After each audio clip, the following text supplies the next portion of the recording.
Greetings, cozy knights. Lower your swords and rest by the fire. Tonight, we journey through the hidden alchemy of Skyrim. From the humblest garden weed crushed between careful fingers, to the rarest ingredient ever torn from a Daedric prince's own realm. From the quiet apothecary shelves of Whiterun, to the frozen, ash-covered secrets of Solstheim. We'll wander through all of it together tonight. Drop a comment below and tell me where you're listening from tonight and what games you want me to cover next, and subscribe if this helps you sleep. The one root that could kill an empire. There is only one sample of Jarren root in the entire game, and it is handed to you by Astrid herself during the Dark Brotherhood's plot to assassinate the Emperor.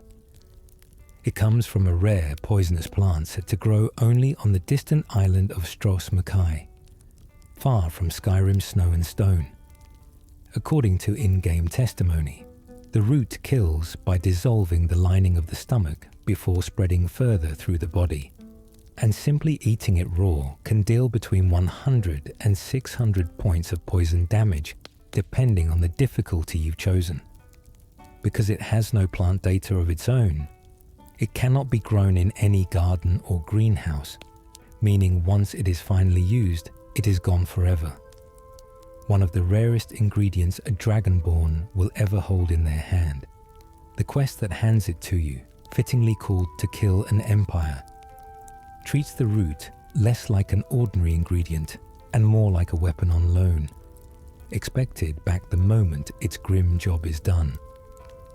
Even Nazir and the rest of the Brotherhood treat its arrival with a kind of hushed reverence, aware that Astrid wouldn't have handed over something so precious for anything less than the assassination of an emperor. The magnificent soup. When you infiltrate Castle Door disguised as the legendary chef known as the Gourmet, the dish you're asked to prepare for the emperor is called Potage le Magnifique, which translates from French to the magnificent soup. It's a small, almost playful detail buried inside one of the most consequential quests in the entire Dark Brotherhood storyline. A touch of dark humor hidden in a moment of real tension.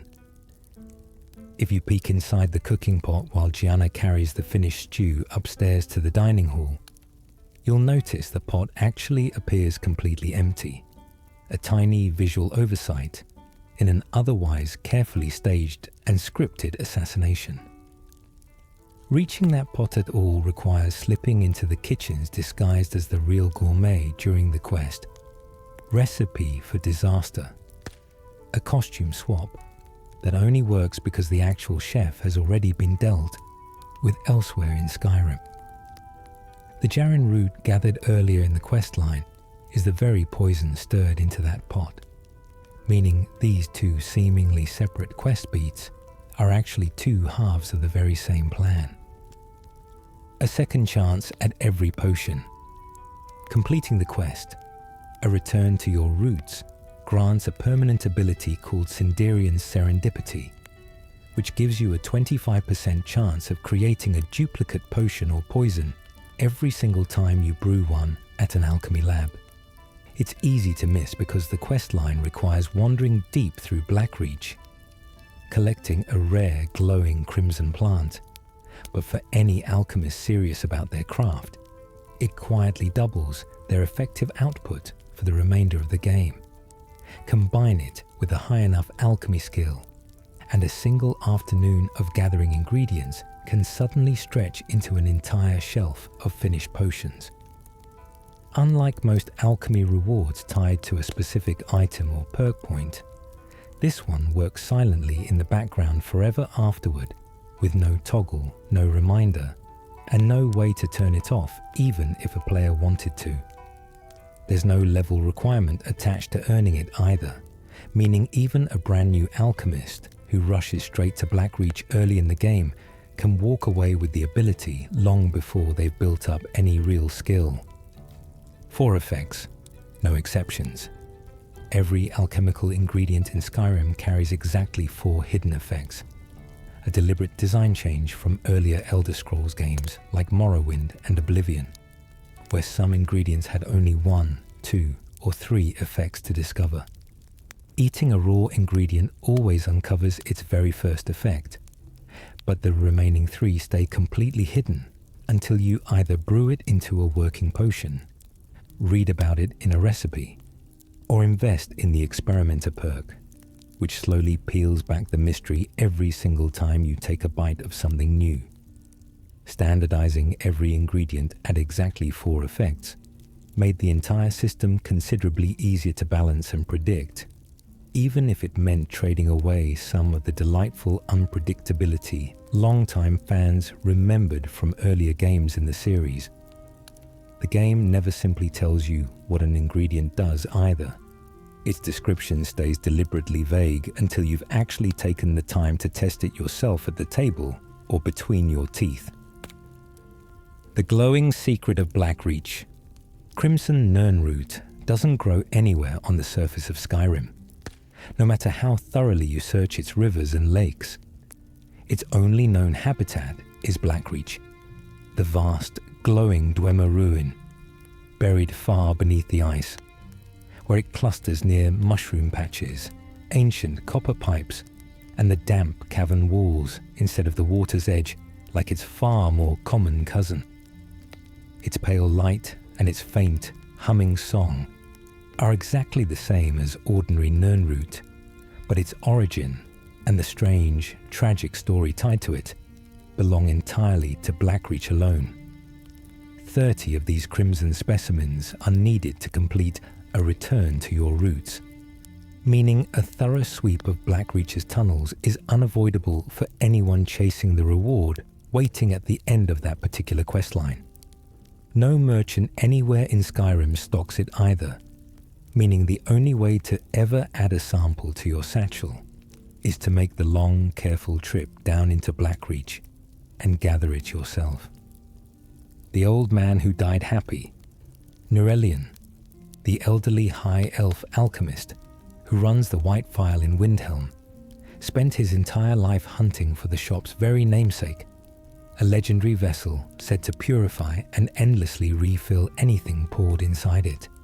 He is bitter, sickly, and consistently short with his loyal apprentice Quintus for most of the questline, coughing through half his sentences and refusing every offer of tonic or rest. Yet when the phial is finally repaired and carried up to his bedside, he manages a single weak word, marvelous, before passing away quietly, having witnessed his life's obsession made whole again at last. Quintus, for his part, never once complains about the years he spent fetching, cleaning, and cataloguing in that shop, a quiet devotion that makes his master's final grateful word land even harder. Nurelion is openly skeptical when the Dragonborn first offers to help too, muttering that he's heard countless empty promises before, which makes his quiet gratitude at the very end feel all the more earned. Nearly 22,000 ways to brew. According to preliminary in-game calculations, there are approximately 21,974 distinct and efficient alchemy recipes possible, using only the ingredients available at Skyrim's original release in November of 2011. That number doesn't even include everything added later by Dawnguard, Hearthfire, and Dragonborn, meaning the true scope of what a dedicated alchemist could theoretically brew is almost impossible for any single player to fully explore across one playthrough, no matter how many hours they pour into the craft. That figure comes from dedicated fans crunching the numbers themselves, rather than any official Bethesda statement, and once every expansion's ingredients are factored in, the real total climbs considerably higher still. Most players, even ones who log hundreds of hours with the game, likely brew only a small fraction of that total, since so many of the rarer combinations require ingredients most Dragonborns never think to pair together. The guards notice everything. If your alchemy skill climbs above level 30, city guards will occasionally comment on it directly as you pass by on patrol. One might mutter, half impressed and half annoyed, "Fancy yourself an alchemist? Never could get the hang of that." While another may jokingly ask if you can brew him up some ale to go along with his rounds. It's a tiny, easy-to-miss detail during a busy playthrough, but it's proof that Skyrim's world was quietly built to notice and comment on the specific skills a player chooses to invest in. The dialogue isn't tied to any single city either. Guards in Whiterun, Windhelm, or Solitude will all offer the same quiet acknowledgement, as if word of a skilled alchemist simply travels through Skyrim's ranks on its own. It's part of a wider pattern in Skyrim's writing, since guards offer similarly personalized remarks for high smithing, sneaking, or speech skills too. Alchemy simply happens to be one of the more colorful examples. The heart that bridges two crafts. Daedra hearts are one of only 7 alchemical ingredients in the entire game that also serve a real purpose in smithing, alongside void salts, ectoplasm, fire salts, frost salts, bone meal, and netch jelly. At a forge with the Daedric smithing perk unlocked, a single heart becomes the essential core needed to craft an entire suit of Daedric armor, or a single Daedric weapon, meaning the same organ that could fuel a healing potion can just as easily anchor a full set of black, spiked plate armor. Daedra hearts themselves are neither cheap nor common, typically fetching a steep price from any merchant willing to stock them at all, which makes their double life as both potion base and armor component feel like even more of a luxury. A complete set of Daedric armor demands several hearts in total, meaning an ambitious smith has to either hunt down multiple Daedra in combat or lean heavily on merchants willing to part with their limited stock. Training for free, if you're bold. Arcadia, the alchemist who runs her shop and cauldron in Whiterun, will train your alchemy skill from level 1 all the way up to 75, provided you have the coin to pay for each lesson. Clever, morally flexible players have long known that after paying for a single lesson, you can pickpocket your gold straight back out of her pocket, then simply pay for another lesson using the very same coin, repeating the cycle for essentially free training as many times as your nerve and your pickpocket skill will allow. Her shop, Arcadia's Cauldron, sits right in the heart of Whiterun's market, meaning this particular trick has to be pulled off in full view of the city, with a failed pickpocket attempt carrying real consequences for anyone caught red-handed. Past that level 75 ceiling, players have to seek out one of Skyrim's rarer master trainers instead, since Arcadia's own knowledge, however patient, only stretches so far. A heart that cannot be stolen from the living. Human hearts cannot be looted from ordinary corpses anywhere in Skyrim, no matter how many bandits, travelers, or unfortunate victims you search along the road. They only appear in locations where the grim ritual known as the Black Sacrament has actually been performed to summon the Dark Brotherhood, tying one of the game's rarest alchemical ingredients directly to some of its darkest and most secretive lore, buried in the aftermath of a very specific kind of desperation. Even a thorough search of every bandit camp and battlefield in Skyrim will never turn one up outside these ritual sites, since the game deliberately withholds it from ordinary loot tables, no matter how carefully you search. Because Black Sacrament sites are themselves fairly uncommon across Skyrim, a dedicated collector might only ever encounter a handful of guaranteed samples in an entire playthrough, making everyone they do find feel like a small, morbid discovery. The deadliest poison the base game allows, by combining Jaren root with ingredients like Crimson Nirn root and glow dust, or alternatively a human heart and blisterwort. An alchemist can craft the only 5-effect poison available in Skyrim without any add-ons installed.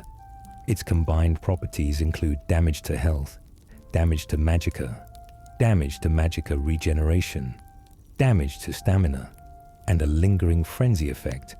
And at maximum alchemy skill, the health damage alone can exceed 1,000 points, more than enough to end almost anything standing between you and the door.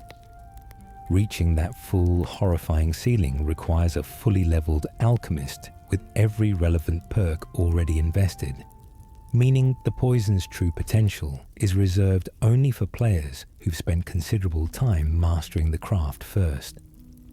Against anything short of the game's toughest dragons or bosses, a single well-placed strike coated in this poison is often enough to end the fight before it even properly begins.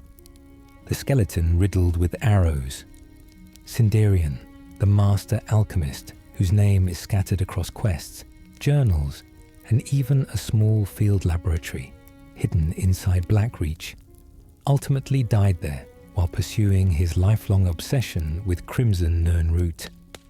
When you finally find his remains, his skeleton is described as riddled with arrows, a quiet, grim ending for a man who had once trained apprentices in Cyrodiil and built entire alchemy stations dedicated to understanding the secrets of a single glowing weed most people would have simply stepped over.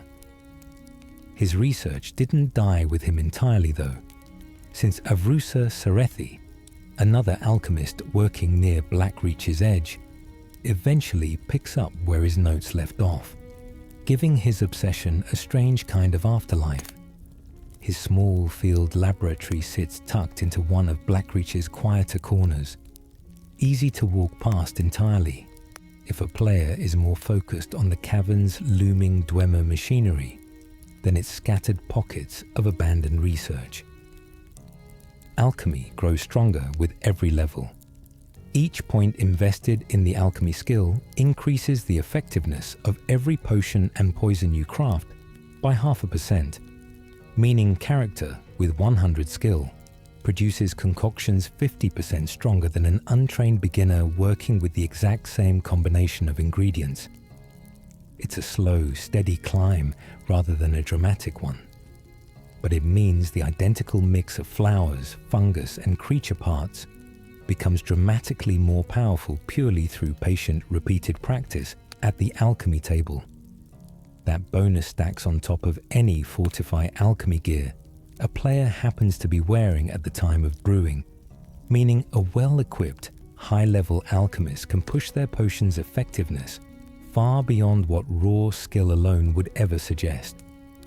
Even the cheapest, most repetitive brewing session still counts toward that climb, meaning a patient player can passively raise the skill over an entire playthrough just by crafting stacks of minor potions between adventures, the root that healed itself with ash. According to Sindarian's own theories, recorded in the skill book known as the Nirnroot Missive, ordinary Nirnroot was originally a surface-dwelling plant slowly pushed toward extinction after the catastrophic eruption of Red Mountain. He proposed that volcanic ash, rich in a magical substance called ash salt, mixed into the surrounding soil and effectively allowed the plant to heal itself over generations, explaining why Nirnroot can now be found glowing quietly in caves and subterranean ruins, far from any sunlight it once required to grow. The missive itself only reaches a player's hands as part of the reward for finishing, a return to your roots, meaning most players never even encounter Sindarian's theory unless they've already braved Blackreach in search of his Crimson Nirnroot. The eruption he references is the same catastrophic Red Mountain disaster remembered throughout Morrowind's own history, a small thread connecting Skyrim's humblest weed to one of the series' most consequential events. The shop, named the Hag's Cure. Bothala runs Markarth's alchemy shop, fittingly named the Hag's Cure, tucked into the ancient stone city carved directly into the mountainside by the long-vanished Dwemer. It's here, among Markarth's shadowed streets, and the constant simmering tension between the Reach's native people and the Nords, who claim the city as their own, that Bothella quietly keeps her shelves stocked with tonics, poisons, and the occasional skill book for any alchemist willing to browse in the dim, echoing light of the shop. That dim, low-lit interior fits the city around it perfectly, tucked away from the brighter, more open marketplaces found in cities like Whiterun or Solitude, as though Markarth itself prefers to keep its business quiet. Bothella herself has run the shop for decades by the time the Dragonborn arrives, long enough to have trained at least one apprentice of her own, and built a quiet reputation among Markarth's more desperate or superstitious residents. The 300-year-old child, Babette, who trains alchemy skill from level 76 all the way up to 90 inside the Dark Brotherhood Sanctuary, appears to be nothing more than a young girl in a simple dress. In truth, she is a centuries-old vampire, one of the most skilled and quietly unsettling members of the entire Brotherhood, and her youthful appearance is simply the frozen moment she was turned long ago, hiding a mind and a memory far older and colder than her small face ever suggests to strangers. She's a Breton by birth, and Astrid herself once describes her, half fondly and half warily, as an eternal 10-year-old vampire, a description that captures exactly how unsettling her presence can be to newcomers at the Sanctuary. She's also one of only a handful of Dark Brotherhood members to survive an assault on the Falkreath Sanctuary, later in the questline, a survival that owes as much to her centuries of experience as it does to simple luck. Ingredients that serve two masters. Void salts and Daedra hearts aren't the only ingredients pulling double duty between alchemy and smithing in Skyrim. Frost salts and fire salts, harvested from the remains of slain frost and fire atronachs, are just as essential at the forge as they are at the alchemy table, meaning a single elemental spirit defeated in combat can end up fueling both a carefully crafted potion and a freshly tempered blade, depending entirely on which workstation you carry its remains to first. Whether the Atronach in question was summoned by the player's own conjuration spell, or encountered wild out in the world, makes no difference at all. Its remains yield the same useful salt either way. Skilled conjurers who summon their own Atronachs purely for combat support often don't realize they're also standing next to a walking, temporary source of alchemical salt, one quick kill away after the battle's been won. The perk that purifies, the Purity perk, one of the later unlocks in the alchemy skill tree, strips away any unwanted secondary effects from your creations, removing the negative side effects hiding inside potions and the positive side effects hiding inside poisons. It transforms messy, mixed results into clean, single-purpose tools, letting a careful alchemist brew a potion that heals without also accidentally weakening the drinker's stamina, or a poison that damages without accidentally granting the target the smallest sliver of resistance. Reaching it requires investing in several of the alchemy tree's earlier perks first, meaning it's typically one of the last upgrades a dedicated alchemist unlocks rather than an early, casual pickup, because it comes so late in the skill tree. Many players finish entire playthroughs without ever actually reaching it, leaving its full potential a quiet reward reserved mostly for committed alchemy specialists. Moonsugar's double life. Moonsugar sits quietly among Skyrim's alchemical ingredients, useful in ordinary potions and poisons like countless other reagents scattered across the shelves of an apothecary. But in the wider world of Tamriel, this same golden, faintly glowing substance is also the base ingredient of skooma, a highly addictive and illegal narcotic whispered about in taverns and back alleys. the harmless-looking crystals sold openly at a merchant's counter carry a far darker reputation the moment they leave Skyrim's borders. It's most commonly associated with Khajiit caravans traveling between Skyrim cities, whose wagons occasionally carry small stashes of it, alongside their usual wares, a quiet nod to the substance's much darker reputation elsewhere in Tamriel. Moon sugar itself is harvested from cane grown mostly outside Skyrim's borders, which is part of why the ingredient carries such a strong association with Khajiit traders rather than any local Nord industry. The ears of a corrupted people. Farmer ear, harvested from the blind, twisted creatures that stalk Skyrim's deepest caves and Dwemer ruins, is a staple ingredient in several damaging poison recipes favoured by alchemists and assassins alike. The farmer themselves were once proud snow elves, corrupted over centuries of enslavement and forced consumption of a hallucinogenic fungus grown by their Dwemer captors far underground, meaning every farmer ear collected in a poison satchel carries the quiet tragedy of an entire fallen civilization few in Skyrim even remember existed.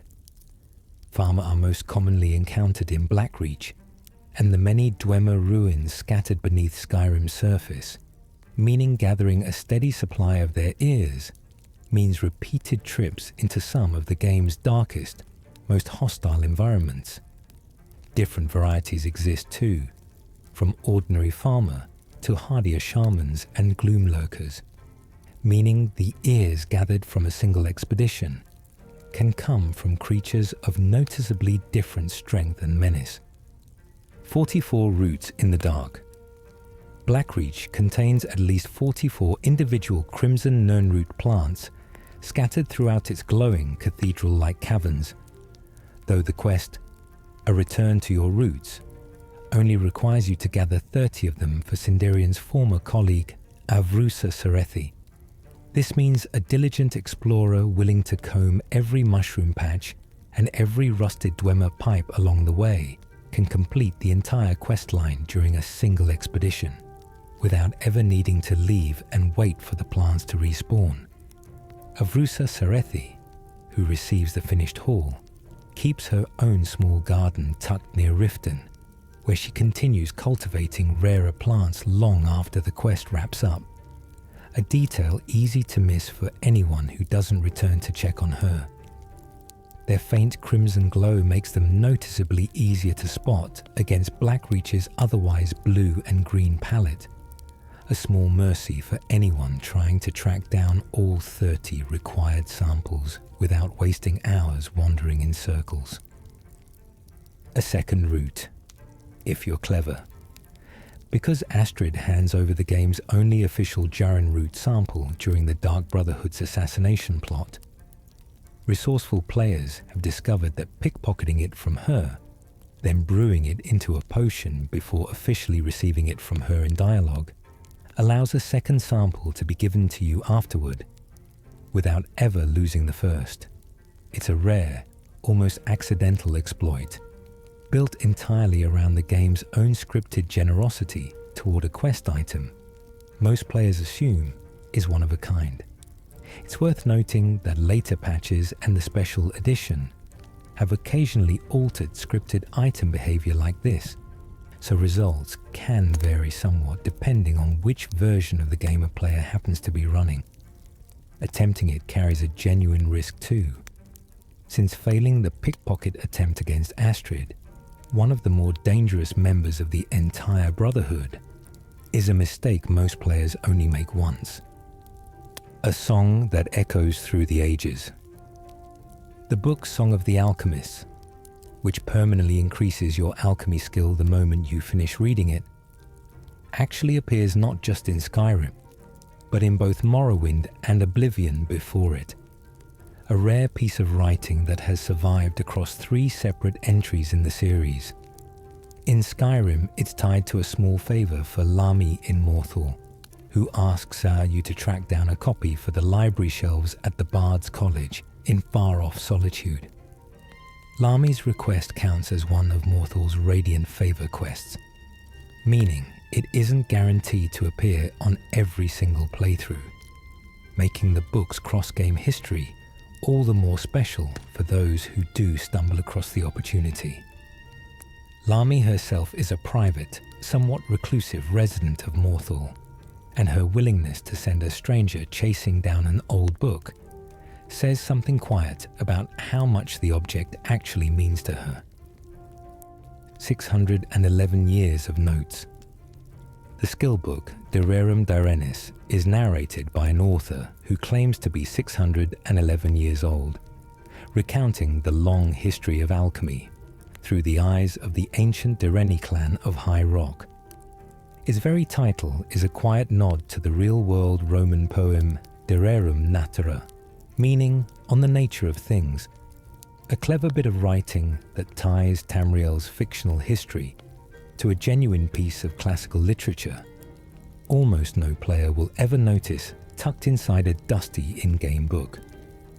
Buried within its pages are older, half-legendary stories about an ancient alchemist named Asliel Direni, tales that reach back centuries before Skyrim's own story even begins, hinting at just how long this particular skill book has been quietly circulating. The Direni themselves were an ancient and once dominant clan of Altmer who ruled over High Rock for centuries before their power finally faded, giving this skill book a genuine sense of deep, layered history behind its author's boastful claims. The assistant who inherits everything, Quintus Naval, Nurelian's long-suffering apprentice at the White Phial, doesn't just quietly take over the shop after his master's death from illness. Once the follow-up questline Repairing the Phial is finished, Quintus becomes available as a marriage candidate, a small, gentle reward for players who stuck with the sometimes frustrating, emotionally heavy questline all the way through to its bittersweet, tearful conclusion at his master's bedside. When Nurelian spent his final years short-tempered and impatient, Quintus settles into the role of shopkeeper with a noticeably gentler, steadier temperament, as though caring for the shop finally gave him the confidence his old master never had time to offer him. His dialogue noticeably shifts after the questline wraps up too, trading his earlier nervous uncertainty for the quiet confidence of someone who has finally stepped fully into his late master's shoes. A ring forged from revenge. Muri, the apothecary's assistant working quietly alongside Bothella at the Hag's Cure in Markarth, hides a painful history involving betrayal, a stolen family heirloom, and a Dark Brotherhood contract taken out against her own former lover, Alain Dufont. If both targets in her questline are eliminated, she rewards you with Muri's ring, a piece of jewelry enchanted to fortify alchemy by a full 15 points, turning her private tragedy into a tool that will strengthen every potion you brew from that day forward. Alain Dufont, the target of her contract, can typically be found going about his day in Markarth itself, unaware that the woman he once wronged is quietly arranging his end from behind an apothecary's counter. Muri herself seems to find a measure of peace once the deed is done, her dialogue afterward noticeably softer than the bitter, wounded tone she carries through the rest of her introduction. Origins carved in Stros M'Kai and beyond. Jaren Root's origin story stretches all the way to Stros M'Kai, an island far outside Skyrim's borders, and its effects are described as so potent that even a single taste is nearly instantaneous in its lethality.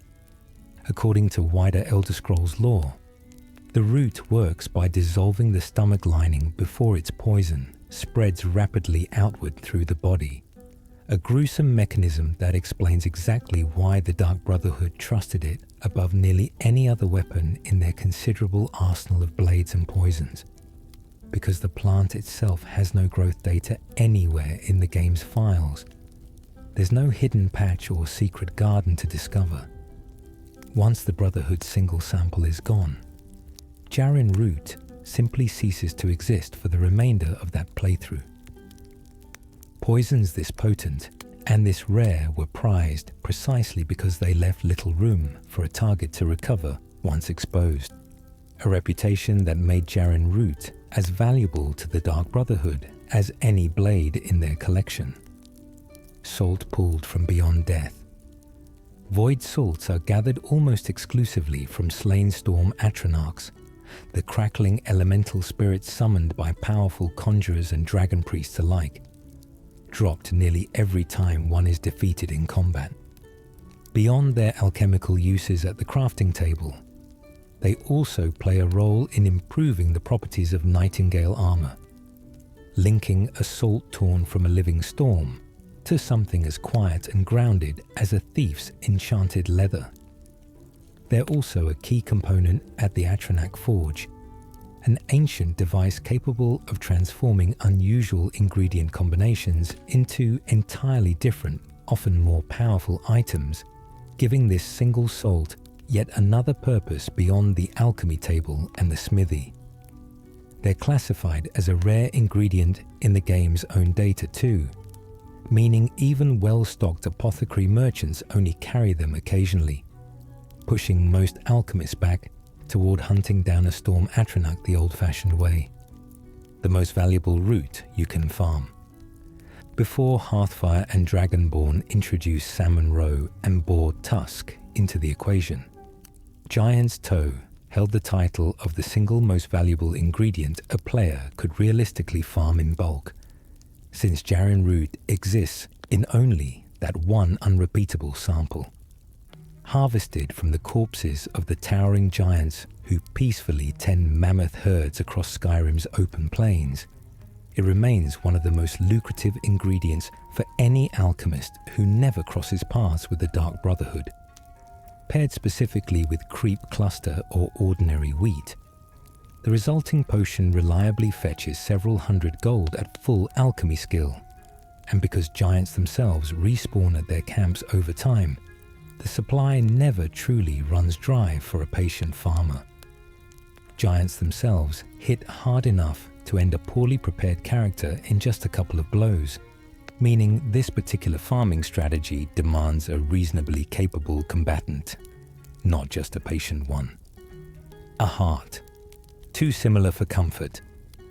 Daedra, hearts and human hearts look almost identical to one another at a passing glance, differing mainly in the number of visible arteries branching outward and a deeper, darker shade of red found on the Daedric variety. It's an unsettling design choice on the developer's part, quietly blurring the visual line between something torn from a slain Daedra in battle and something taken from the grim aftermath of a ritual murder performed in secret. Ectoplasm and the ghosts it comes from. Ectoplasm, harvested from spectral creatures like wisps and wandering ghosts, is another one of the 7 ingredients that crosses over into smithing alongside Daedra hearts and the various elemental salts scattered throughout Skyrim's dungeons. Its ghostly, translucent appearance makes it one of the more visually unusual ingredients in the entire game, a strange physical residue left behind by something that, by most definitions, shouldn't have any physical form left at all. The flesh left behind by dark rituals. Human flesh, much like human hearts, tends to appear specifically at locations tied to the Black Sacrament, the grim candlelit ritual that summons agents of the Dark Brotherhood. Its quiet presence at these sites isn't just flavor text scattered for atmosphere. It's a small world-building detail reminding careful players that every ritual site scattered across Skyrim was staged by someone desperate, grieving, or vengeful enough to leave such grim offerings behind in the dark. The alchemist in Riften's marketplace. Elgrim runs his own alchemy shop, fittingly named Elgrim's Elixirs, tucked into the wooden market district of Riften, beside the city's canals and market stalls. Compared to some of Skyrim's more storyline-heavy alchemists, Elgrim keeps a relatively low profile throughout the game, quietly stocking ingredients and finished potions for Riften's citizens amid the city's constant undercurrent of thievery, corruption, and quiet desperation. A shop built on one woman's grief, Bethella's shop, the Hag's Cure, doubles as the daily workplace of her tragic assistant Muri, meaning two alchemists with very different pasts share the exact same shelves and the exact same simmering cauldrons every single day of the year. It's a small detail that quietly turns a simple merchant location into a stage for one of Skyrim's more emotionally layered and easily overlooked side stories, hiding in plain sight behind a shop counter. Poison and potion, identical in disguise. Every single potion you brew at an alchemy lab visually resembles a common potion of minor healing, and every poison resembles a weak stamina poison, regardless of what the item actually does or how devastatingly powerful it truly is. Even the sound effect played when applying either one is completely identical, the same soft noise you'd hear coating a blade in poison, meaning the game deliberately hides a crafted item's true strength behind a uniform, unassuming, and slightly deceptive appearance. A cleverer way to kill an emperor. If the poison perk from the pickpocket skill tree has already been unlocked, there's an alternate way to eliminate the emperor during To Kill an Empire that doesn't require Jaren Root at all. Slipping him a simple frenzy poison instead causes nearby guards to turn and attack him directly, letting a patient assassin quietly step back into the next room and let the resulting chaos finish the job entirely on its own. A poison meant for revenge, never used. Muri's poison, called Lotus Extract, was originally brewed by her own hand with the intention of killing her betrayers herself, long before her nerve finally failed her and she turned to the Dark Brotherhood instead. She hands the vials over freely once her contract officially begins, meaning a poison born entirely out of heartbreak and quiet desperation ends up being wielded by someone else's blade instead of her own. Priority rules the cauldron. When multiple ingredients share a common effect but differ wildly in strength, Skyrim's alchemy system doesn't simply average their properties together into something in between. Instead, the single highest priority ingredient, determined by an underlying cost value hidden in the game's data, decides the final potion's magnitude, duration, and gold value entirely on its own, meaning weaker ingredients like plain ectoplasm only truly matter when paired with something of equally modest strength. The trolls that regenerate. Even in death, troll fat, harvested from the shaggy, regenerating creatures that roam Skyrim's snowy mountains and river valleys, retains its full alchemical potency despite coming from a creature famous for healing nearly any wound almost instantly in the middle of combat. It's a strange contradiction worth sitting with for a moment, that a creature so difficult to permanently put down still leaves behind such a useful ingredient the moment it finally, truly falls. Feathers plucked from fallen witches.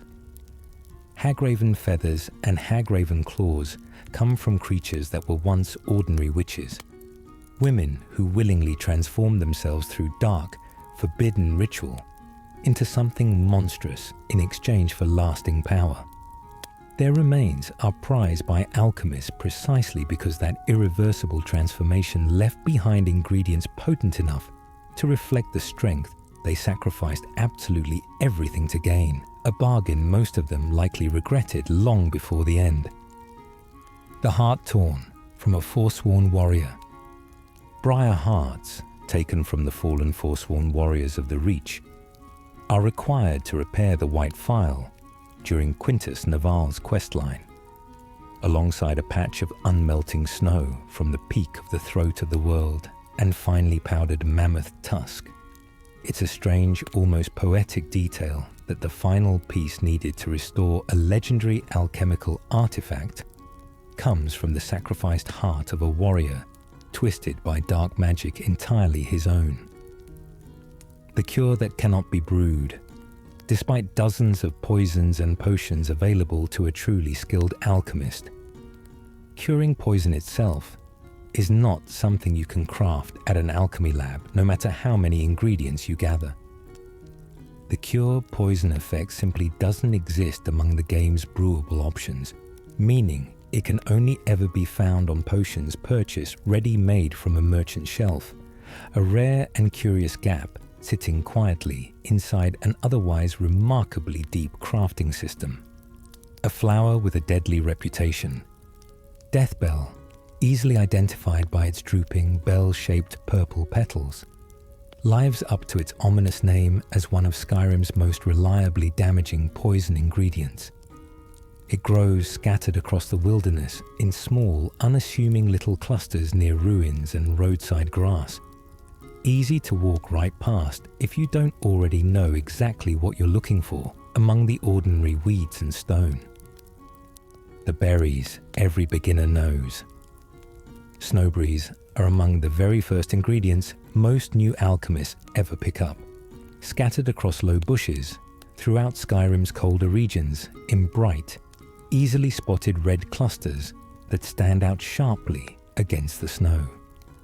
Despite their humble, common status, they remain genuinely useful all the way through the late game, proving that not every powerful potion needs a rare or exotic ingredient sitting at its core to be worth brewing.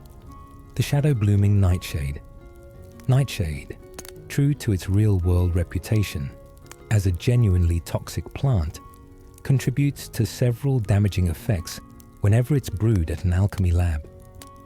It tends to grow in shaded, quiet corners of the map, tucked beneath twisted trees, or along the crumbling edges of old ruins, fitting for an ingredient whose very name has meant danger to travelers since long before Skyrim's story ever began. 3 colors, 1 common root. Blue, purple, and red mountain flowers form the quiet backbone of countless early game potions, scattered so widely across Skyrim's fields and hillsides that a brand new alchemist can level their skill significantly just by wandering with their eyes open on the road between towns. Their differing colors hint at differing effects hidden inside each one, a small visual cue the game trusts curious, observant players to notice entirely on their own. The fungus beneath your feet. Impstool, a squat, unassuming little fungus found clustered near tree roots and damp, shaded ground, contributes to a handful of genuinely useful alchemical effects despite its plain appearance. Alongside other fungi like fly amanita and blisterwort, it's proof that some of Skyrim's most useful ingredients grow quietly underfoot in the dirt, easy to overlook entirely by anyone not already looking down.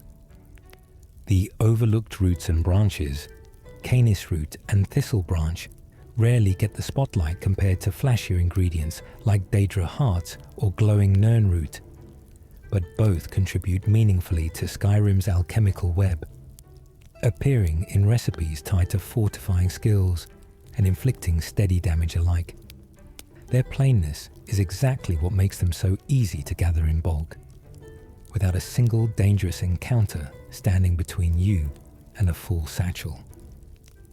Eating reveals. Only the beginning. Consuming a raw ingredient always uncovers its very first hidden effect the moment you swallow it.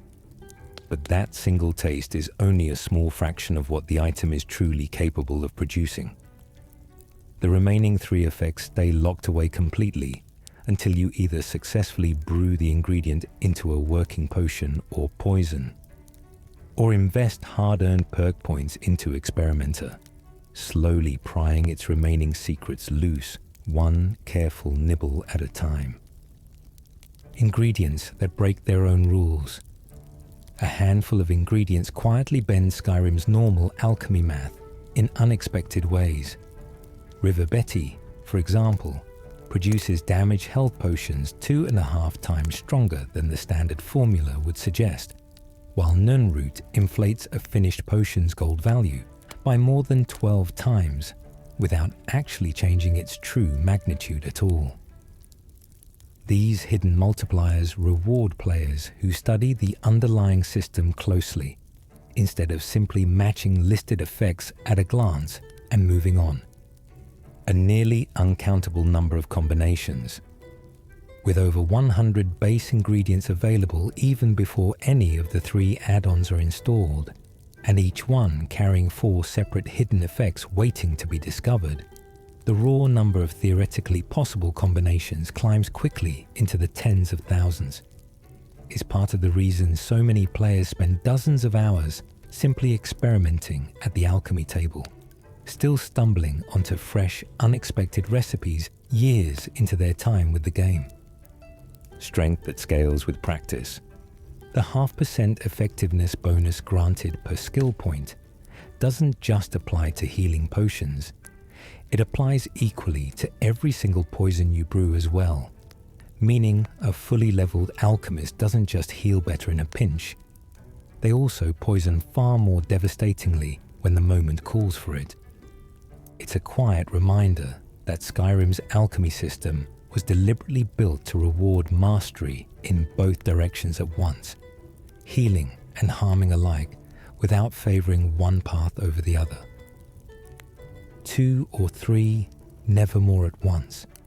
To successfully brew anything at all at an alchemy lab, you need at least 2 ingredients that share a single common effect between them, though combining 3 at once can occasionally stack additional shared effects into one single more complex potion or poison. It's a simple rule sitting right on the surface, but it's the entire foundation that every recipe in the game, from the humblest healing draft to the deadliest 5 effect poison, is quietly built upon from the ground up. The softer side of purity. Beyond simply removing unwanted effects from a finished brew, the purity perk fundamentally changes how experienced alchemists approach their ingredient combinations, since previously wasted negative effects sitting on healing ingredients, or positive effects sitting on damaging ones, suddenly stop being a drawback at all once the perk is unlocked. It transforms ingredients once considered flawed or inefficient into perfectly clean, single-purpose tools, worth reconsidering entirely. 5 ranks. To golden potions. The alchemist perk climbs through 5 separate ranks, sitting at 0, 20, 40, 60, and finally 80%, before ultimately reaching a full 100% increase to the gold value of everything you choose to sell. It's one of the most direct ways the game rewards players who lean into selling their potions commercially in town, rather than simply hoarding every single one for personal use out in the field. A perk built only for the body. The Physician perk applies its bonus exclusively to Restore Health, Restore Magicka, and Restore Stamina effects, leaving every other type of potion completely untouched by its influence. It's a narrow, tightly focused upgrade. But for any character leaning heavily on healing potions during dangerous, drawn-out fights, that narrow focus makes it one of the most immediately useful perks tucked away anywhere in the entire alchemy tree. The perk that rewards kindness. Benefactor increases the sale value of any potion carrying a positive effect, working almost like a mirror image of the Poisoner perk, which boosts the value of negative damaging poisons instead. Together, the 2 perks quietly split Skyrim's alchemists into 2 very different philosophies at the marketplace. Those who profit from healing and helping others, and those who profit from harming them instead. Green thumbs have their limits. The green thumb perk doubles the ingredients harvested from most ordinary plants, crop rows, egg nests, and barnacle clusters scattered across Skyrim's countryside. But it stubbornly refuses to apply to nirnroot of any kind, to any ingredient taken directly from a slain creature, or to plants grown inside hearthfire greenhouses, a quirky little limitation that keeps even a fully maxed out herbalist from doubling every single harvest in the entire game. A reward worth an entire expedition, Sindarian's Serendipity, earned only after trekking through the glowing underground caverns of Blackreach and gathering 30 full samples of Crimson Nirnroot, remains one of the most quietly powerful rewards tucked anywhere into the entire alchemy skill line. A 25% chance at a free extra potion, applied consistently over the course of an entire playthrough, adds up to an enormous amount of hidden value for a single completed questline. Most players finish almost by accident. 15 points, 9 perks. The alchemy skill tree as a whole requires 15 total perk points to fully unlock every single available upgrade, spread carefully across 9 distinct perks ranging from simple gold value. Boosts all the way to complete effect purification. It's a noticeably smaller investment than some of Skyrim's heavier combat trees demand, but every single point spent noticeably reshapes how an alchemist's potions and poisons actually behave the moment they land on the table. The Assassin's Grim Cookbook, the Recipe Book, Uncommon Taste, gifted to you by Festus Krex before the Emperor's assassination, actually contains the full written instructions for a potage le magnifique laid out in careful, precise detail. It's a strange little touch that the Dark Brotherhood keeps a genuine working recipe on hand for a dish meant to disguise a deadly poison, treating an assassination like a matter of proper culinary technique rather than simple brutal murder. A perk that doubles the reach of every plant. Beyond Nirnroot, creatures, and hearthfire planters, Green Thumb's doubling effect extends to crops, egg nests, and barnacle clusters, and based on how broadly the game defines a harvestable object, it's reasonable to assume the perk quietly covers a wider range of easily overlooked growths than most players ever bothered to test for themselves. It rewards players who commit fully to a life of gathering, turning a single afternoon spent foraging into a haul that would otherwise have taken twice as long to collect by hand. The weight of a full satchel. Apothecary merchants across Skyrim stock a limited, semi-random selection of ingredients each time their inventory resets, and counterintuitively, a merchant's odds of carrying a specific uncommon ingredient are actually smaller than their odds of carrying one. The game officially labels rare. This quirk means truly dedicated alchemists often end up relying on dungeon crawling and creature hunting far more than simple shopping trips to fill out their most valuable and unusual recipes, since a shop's shelves rarely sort themselves the way common sense would predict. The vampire dust that made farmers invisible. Tucked inside the skill book, De Rerum Direnis is a much older, half-legendary story about Asliel Direni, an ancient alchemist who used the dust of a slain vampire combined with a mysterious incandescent powder to grant an entire farming settlement temporary invisibility, hiding them from a raiding tribe called the Logvar. It's a small piece of buried fiction within Skyrim's fiction, suggesting that vampire dust's alchemical potential was being explored centuries before the Dragonborn ever set foot in Tamriel, long before Skyrim's own borders were even drawn on a map. The kidnapped alchemist of Tirigel.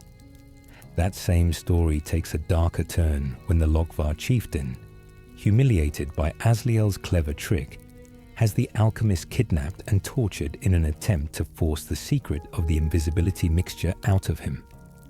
According to the book, Asliel refused to give up his knowledge even under torture, protecting his formula at tremendous personal cost.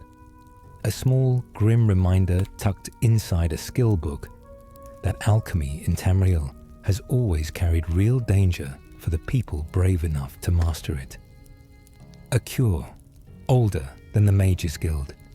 Dererum Derenis also credits Asliel Dereni with formulating some of the very first reliable cures in recorded history, learning the exact proportions of black lichen and rue brush needed to cure poison, and the precise amount of crushed willow anther mixed with chokeweed needed to cure disease. The book notes that in his peaceful era, there were no witches' covens yet, and no mages' guild for thousands of years to come, meaning ordinary people had nowhere else to turn for a cure except a single dedicated alchemist willing to experiment. The alchemist's own beginning fortune. New alchemists short on starting gold have long used a simple trick to fund their earliest potions, gathering every spider egg available during the game's opening tutorial sequence and catching blue butterflies along the road between Riverwood and Whiterun. Brewed together at Arcadia's cauldron, these two humble, easily gathered ingredients can produce a small amount of early income, just enough to purchase a few additional ingredients and begin building a proper collection without ever needing to touch a single septim of starting coin. 10 recipes worth. Real coin. Among the countless possible combinations in Skyrim, a specific set of 10 profitable potions and poisons can each be crafted using only 2 ingredients while still producing 3 or more stacked effects at once. 7 of these rely entirely on ingredients sold openly by ordinary apothecary merchants, meaning a patient alchemist doesn't necessarily need to hunt down anything rare or dangerous to start building real steady wealth from the trade, so long as they know exactly which 2 bottles to reach for. Potions that cross the line. A small handful of especially strange recipes in Skyrim manage to combine both a positive and a negative effect into a single finished potion, blurring the usual line between something you'd drink to help yourself and something you'd apply to a blade to hurt an enemy. These 4 unusual combinations exist as a quiet reminder that not every brew fits neatly into the categories of potion or poison, and that Skyrim's alchemy system leaves just enough room for genuinely unexpected results. Locked behind one perk. Once the purity perk is unlocked, an entirely new set of recipes becomes available that simply cannot be brewed any other way, including 11 distinct potions and 2 distinct poisons found nowhere else in the game's alchemy system. These purity-exclusive concoctions exist specifically because removing an ingredient's unwanted secondary effect can sometimes reveal a clean, focused result that was always hiding underneath the noise, invisible to any alchemist who hadn't yet earned the perk. A shop named for fresh air. Angeline Morad runs a shop called Angeline's Aromatics in Solitude, Skyrim's capital city, blending alchemy with a lighter, more perfume-like theme than some of the game's grimmer apothecaries. Completing a small favor for her, tracking down a specific item tied to the quest, No News is Good News, unlocks a discount on everything in her shop, rewarding players willing to run a simple errand through Solitude's crowded, windswept streets. The Orc Shaman's ingredients. Artub, an Orsheimer mage and alchemist living within the stronghold of Lagerspur, occasionally asks passing travelers to bring her a Daedra heart, along with a sample of troll fat, ingredients not easily found for sale in an ordinary orc stronghold, far from the trade routes of Skyrim's larger cities. Her presence is a reminder that alchemy in Skyrim isn't confined only to the polished shops of Whiterun or Solitude, but reaches into the isolated strongholds where the Orsimer keep to their own ancient customs. Frida's shop by the sea. Frida keeps her small alchemy shop the mortar and pestle, running in the windswept coastal town of Dawnstar, one of the more remote and sparsely populated settlements in all of Skyrim. Locating a specific lost item, the Ring of Pure Mixtures, and returning it to her unlocks a similar discount to the one offered by Angeline in Solitude, rewarding travelers willing to journey all the way out to Dawnstar's cold, foggy shoreline for a personal errand. Zaria's trade in the shadow of death. Zaria runs her alchemy business out of Falkreath, a quiet, misty town built almost entirely around graves, coffins, and its own busy Hall of the Dead.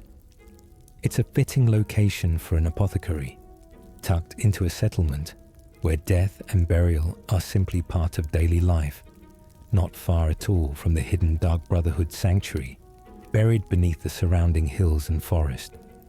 Investing in a dying man's business, Nurelian, despite his failing health and constant coughing, will happily accept a 500 gold investment in the White Phial if you offer it, remarking dryly that a common adventurer surely knows nothing about the complexities of proper business finance.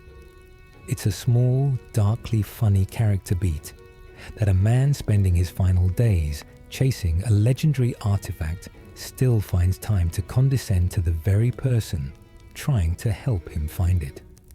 The perk that unlocks hidden shelves.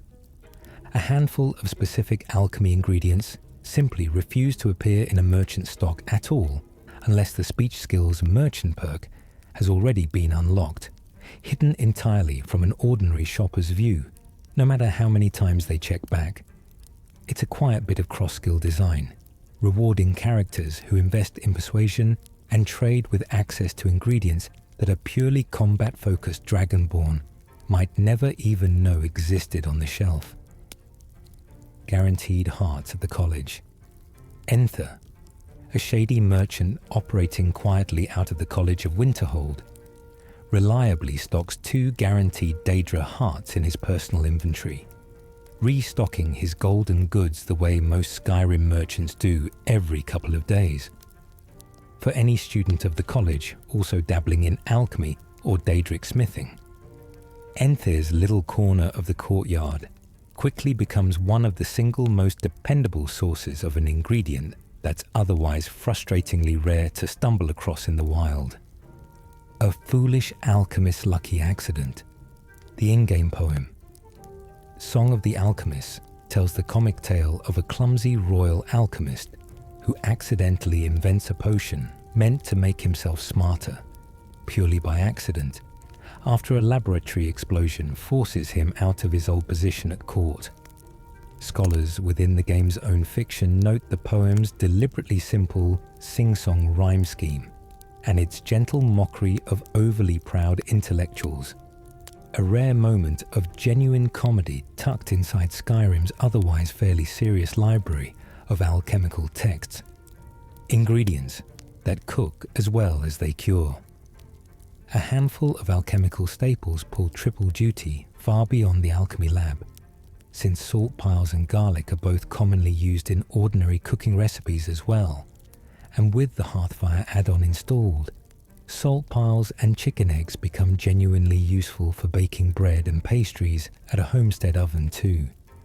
It's proof that Skyrim's ingredient system was built with far more overlap in mind than most players ever stop to notice while restocking their kitchen.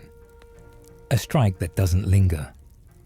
Applying a poison to a weapon in Skyrim only affects the very next successful strike landed against an enemy, after which the coating is completely used up regardless of how many charges the poison originally seemed to promise. It's a small but important mechanical detail for any aspiring assassin to learn early, since carefully brewed poison is precious, and wasting it on a miss means walking straight back to the alchemy table to brew an entirely fresh batch before trying again. The Song of a Craft, passed between games.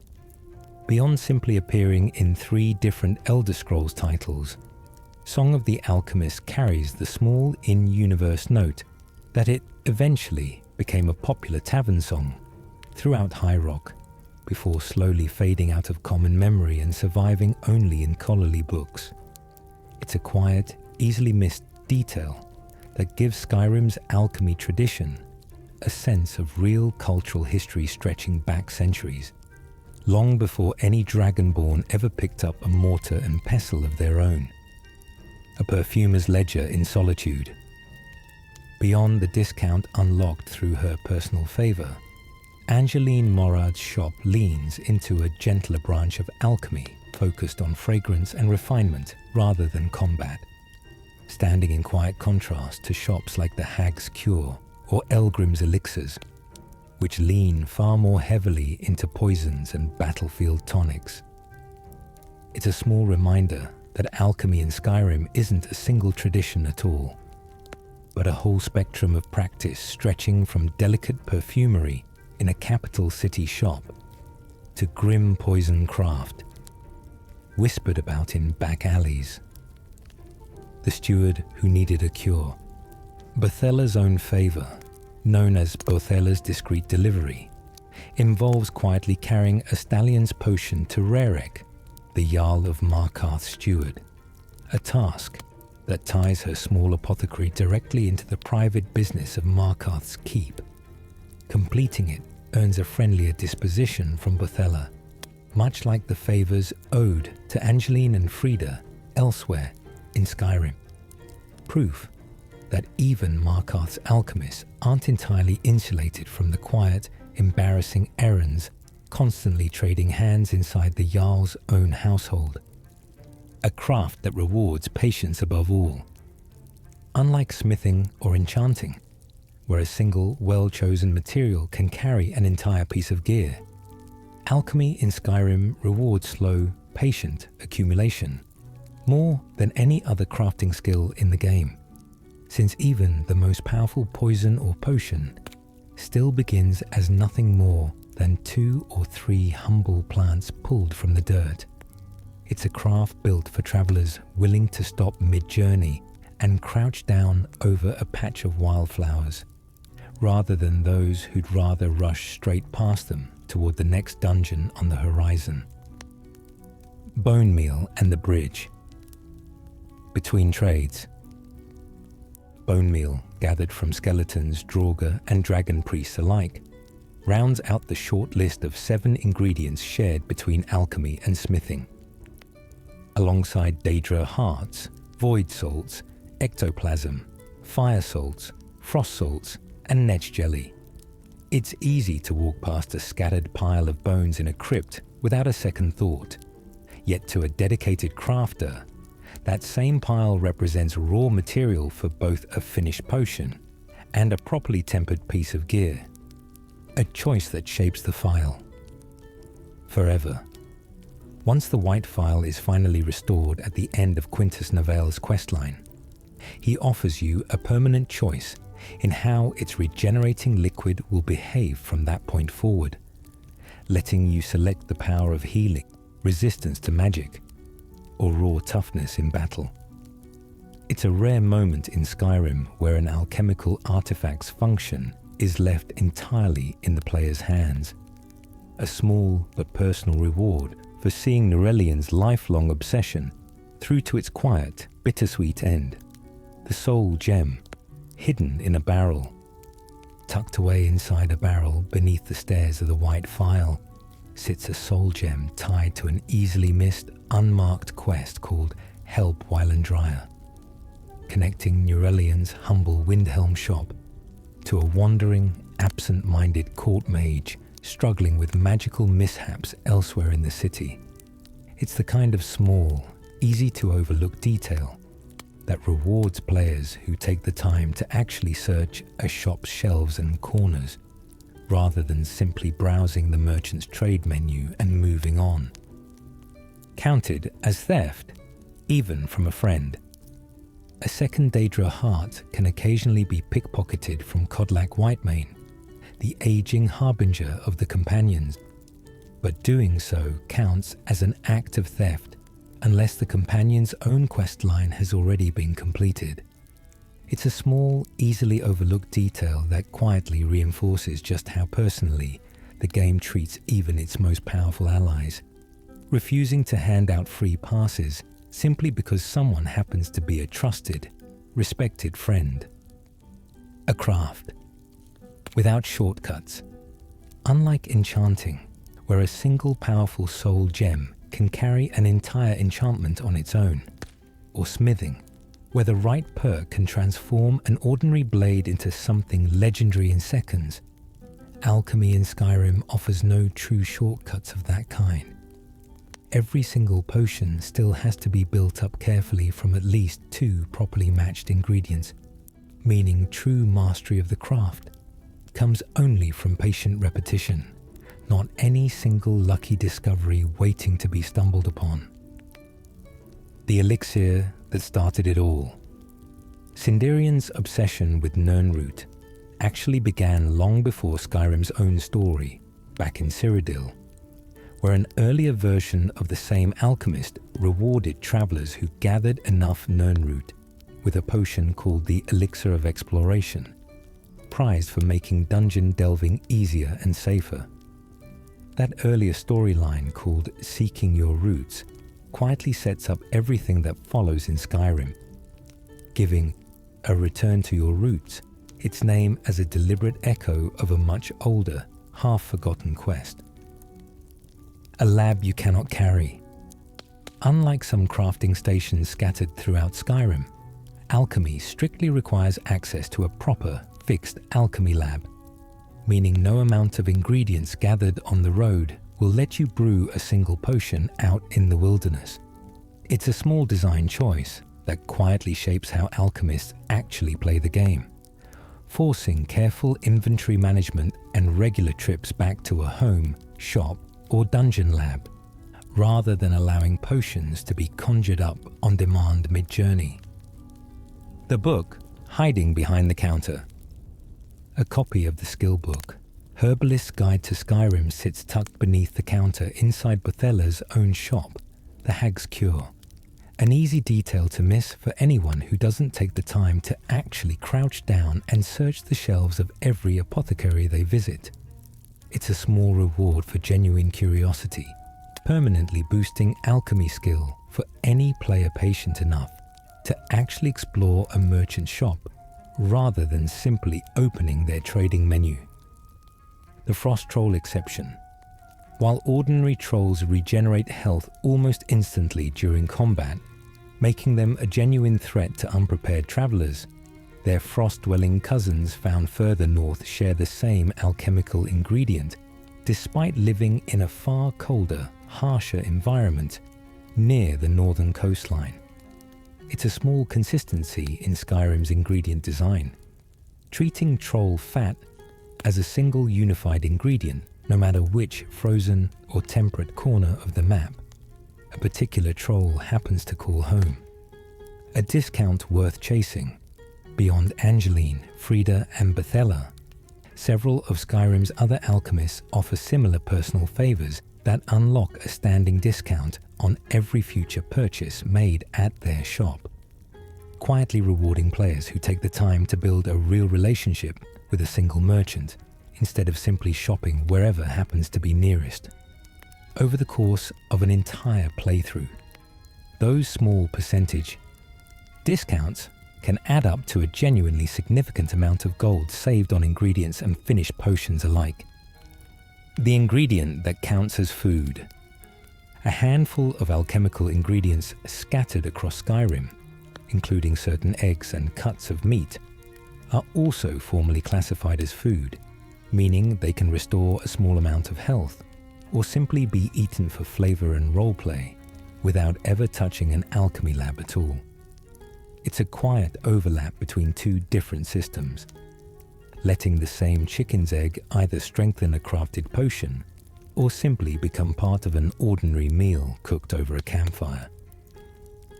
The merchant who never forgets a purchase, Sindarian, in his earlier appearance training alchemists in Cyrodiil, was noted for having an inventory that never reset or regenerated over time, meaning every single item ever sold to him remained in his shop permanently, rather than eventually vanishing. It's a small, easily overlooked quirk that made him one of the more unusual and, in his own strange way, generous merchants a travelling alchemist could ever hope to trade with. A trade passed from master to apprentice. The relationship between Nirelian and Quintus mirrors a pattern found throughout Skyrim's alchemist community, where an aging master slowly hands down both their knowledge and their shop to a devoted apprentice willing to endure years of impatience and short temper in exchange for real expertise. Muri's own apprenticeship under Bothella follows the very same quiet tradition, suggesting that in Skyrim, true alchemical mastery is rarely learned alone, but passed carefully from one steady pair of hands to the next. The smallest ingredients carry the longest stories. Taken together, Skyrim's alchemy system tells a story far larger than any single potion or poison ever could on its own, weaving together grieving apprentices, dying masters, corrupted civilizations, and entire assassination plots into the humble act of grinding two ingredients together in a mortar. It's easy to walk past a glowing nirnroot or a wilting purple flower without a second thought, but as we've seen tonight, almost every single one of them is quietly holding a story of its own, waiting for someone patient enough to listen. The cost of careless combination. Because the game's alchemy menu will happily let you waste rare, valuable ingredients on a completely worthless combination if you don't already know their hidden effects.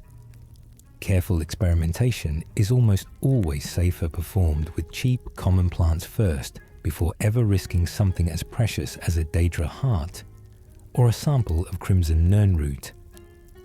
It's a quiet lesson the game never explicitly teaches, but one that every seasoned alchemist eventually learns the hard way, usually after wasting something they can't easily replace. A craft that never truly ends. Even after reaching level 100 in alchemy and unlocking every single perk the skill tree has to offer, the sheer number of possible ingredient combinations means a dedicated player can still stumble across entirely new recipes they've simply never tried before. It's part of what keeps alchemy feeling alive long after other crafting skills have been fully mastered and set aside. A quiet, ongoing invitation to keep experimenting rather than ever truly finishing the craft. The quiet alchemists who never get a quest.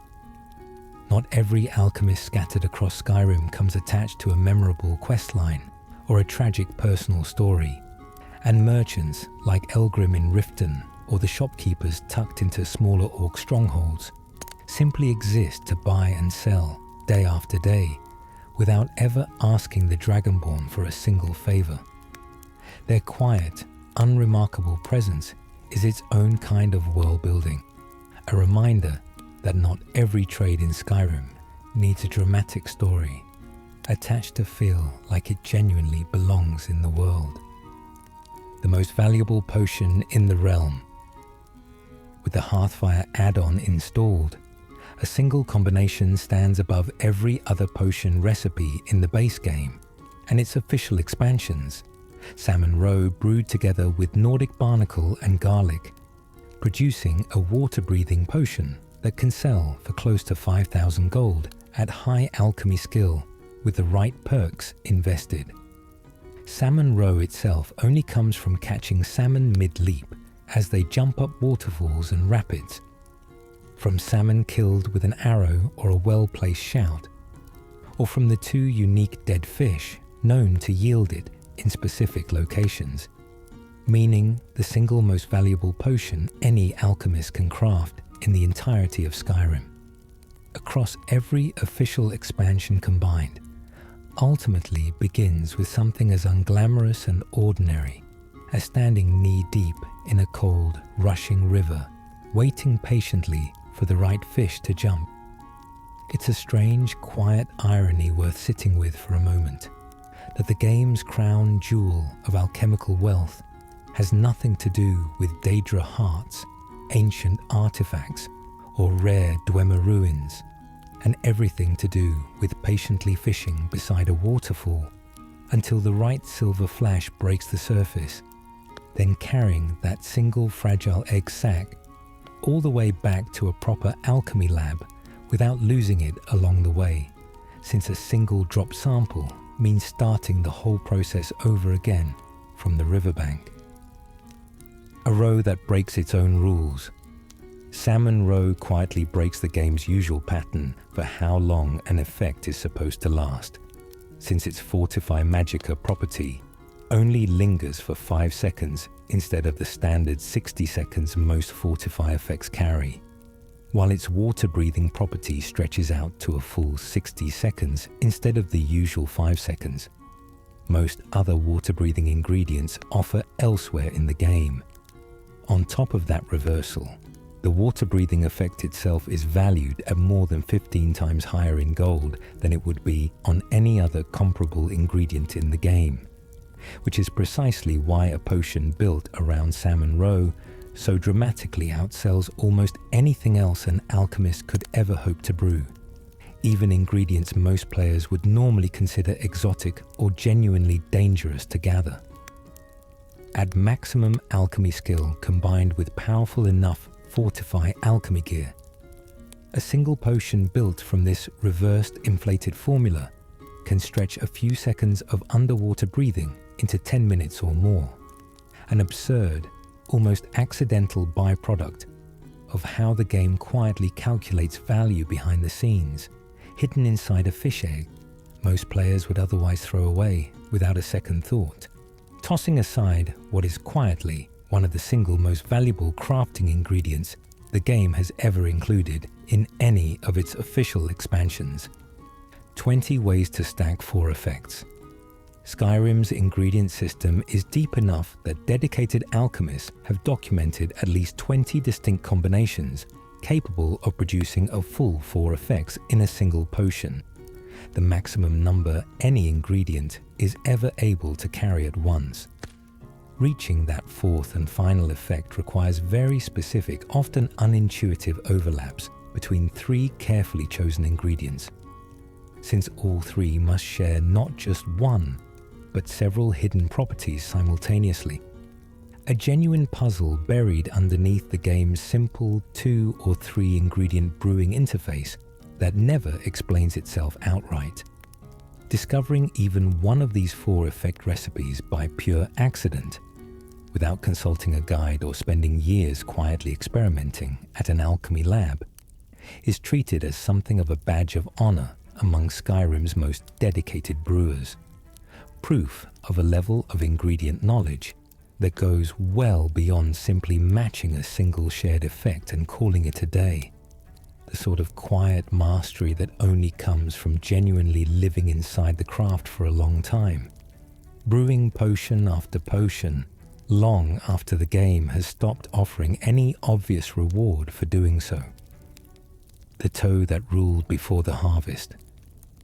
Long before Hearthfire ever introduced Salmon Row into the equation, Giant's Toe paired with either creep cluster or ordinary farm wheat reliably produced a Fortify health potion worth a guaranteed minimum of 588 gold at full alchemy skill, making it the undisputed king of profitable brewing for years of the game's early history.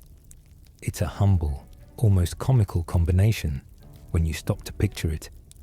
A giant severed toe ground together with a patch of common farm wheat any traveller could pluck from a field near Whiterun, quietly propping up entire in-game fortunes, long before anyone ever thought to go fishing for roe at the base of a waterfall. Giants themselves respawn reliably at their camps scattered across Skyrim's plains, meaning a patient alchemist willing to return again and again could farm a genuinely sustainable source of wealth entirely from this one unassuming recipe. No waterfall or fishing rod required at all, just a sturdy weapon, a giant's camp, and the patience to return again once the toe respawns. A loop that breaks the rules of crafting. Itself, Skyrim's three main crafting skills, alchemy, enchanting, and smithing, were never truly meant to operate in complete isolation from one another, and dedicated players eventually discovered that a Fortify Restoration potion could be brewed strong enough to temporarily boost the Fortify Alchemy enchantment sitting on a ring, a set of gloves, or a piece of headgear far beyond what the game ever intended it to reach.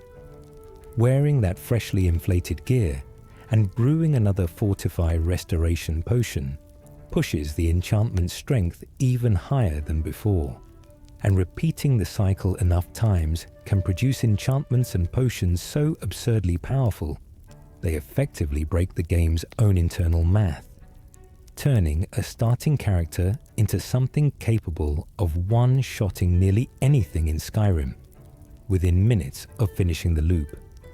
It's a famous, entirely unofficial technique that most experienced alchemists eventually stumble across on forums or from a friend rather than discovering on their own. A reminder that even a game as carefully balanced as Skyrim leaves just enough room in its own systems to be quietly turned inside out by someone patient enough to notice the seam, turning three separate, ordinary crafting skills into one single extraordinary loop. Hidden combinations and secret recipes. A blend only the curious find. Blue mountain flower, hanging moss, and butterfly wing might look like an unremarkable trio of common ingredients scattered loosely across Skyrim's fields, caves, and riverbanks, but combined together at a proper alchemy lab, they produce a genuinely valuable potion that restores magicka regeneration over time, selling for real, respectable coin, despite requiring absolutely nothing rare or dangerous to gather in the first place. It's exactly the kind of quietly rewarding recipe that favors players willing to actually experiment at the alchemy table, instead of only ever reaching for Daedra hearts and Crimson Nirn root whenever they want to brew something worth selling. Proof that Skyrim's alchemy system was built to reward genuine curiosity just as much as it rewards outright rarity. If a player is patient enough to actually sit down and try mismatch things together. None of the three ingredients look like they belong in the same recipe at a glance. A flower, a patch of cave moss, and an insect's wing. Yet the game quietly rewards anyone willing to test the combination anyway. Recipes like this one rarely show up in any in-game hint or dialogue line, existing purely for players willing to treat the alchemy table as a genuine puzzle rather than a simple checklist. Vanishing, without a trace. Combining white cap, ice wraith teeth, and vampire dust produces a genuinely useful and fairly potent invisibility potion. Three ingredients that, on paper, share almost nothing in common thematically. One, a common cave-dwelling fungus. One, a tooth pulled from a frozen elemental creature. And one, the ashen, crumbling remains left behind by the undead. It's a quiet reminder that Skyrim's alchemy system cares only about which specific hidden effects an ingredient happens to carry deep in its underlying data, never about how strange, unrelated, or downright mismatched the underlying story or appearance of those three objects might actually be sitting side by side inside an inventory, waiting for someone curious enough to combine them. An ice wraith's frozen tooth and a vampire's crumbling dust have nothing obvious in common with a mushroom, and yet, together, they can make an entire body disappear from sight. Thieves and assassins who stumble onto this particular combination rarely go back to buying invisibility potions from a merchant ever again.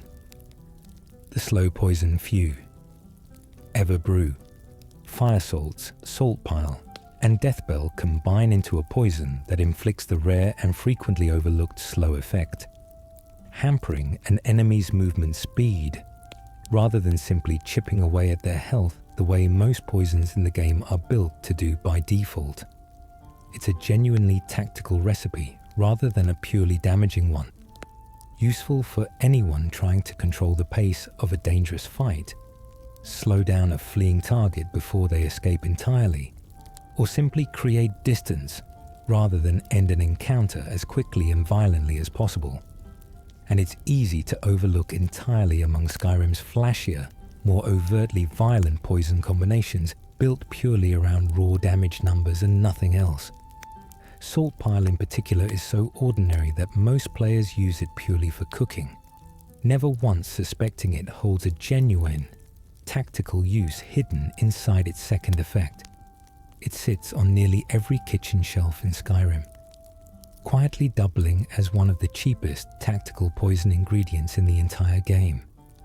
3 ingredients, 1 paralyzing strike, canis root, imp stool, and mora tapenella all independently carry the paralysis effect somewhere among their 4 hidden properties, meaning any 2 of the 3, or all 3 brewed together at once, will reliably lock an enemy completely in place the instant a coated blade lands even a single glancing hit against them. All 3 ingredients are common enough to gather in bulk without much genuine danger involved in the harvesting itself, making this one of the more accessible ways for an early game alchemist to brew something genuinely devastating without ever needing to hunt down anything rare, expensive, or guarded by hostile creatures deep inside a dungeon somewhere. A stealthy character who learns this single recipe early can trivialize entire encounters simply by keeping a coated blade close at hand. It's often one of the very first truly powerful poisons a new alchemist ever stumbles across, long before they've earned enough gold or skill to consider themselves any kind of expert. Skill books and lost knowledge. The letter that poisoned the feast, the skill book.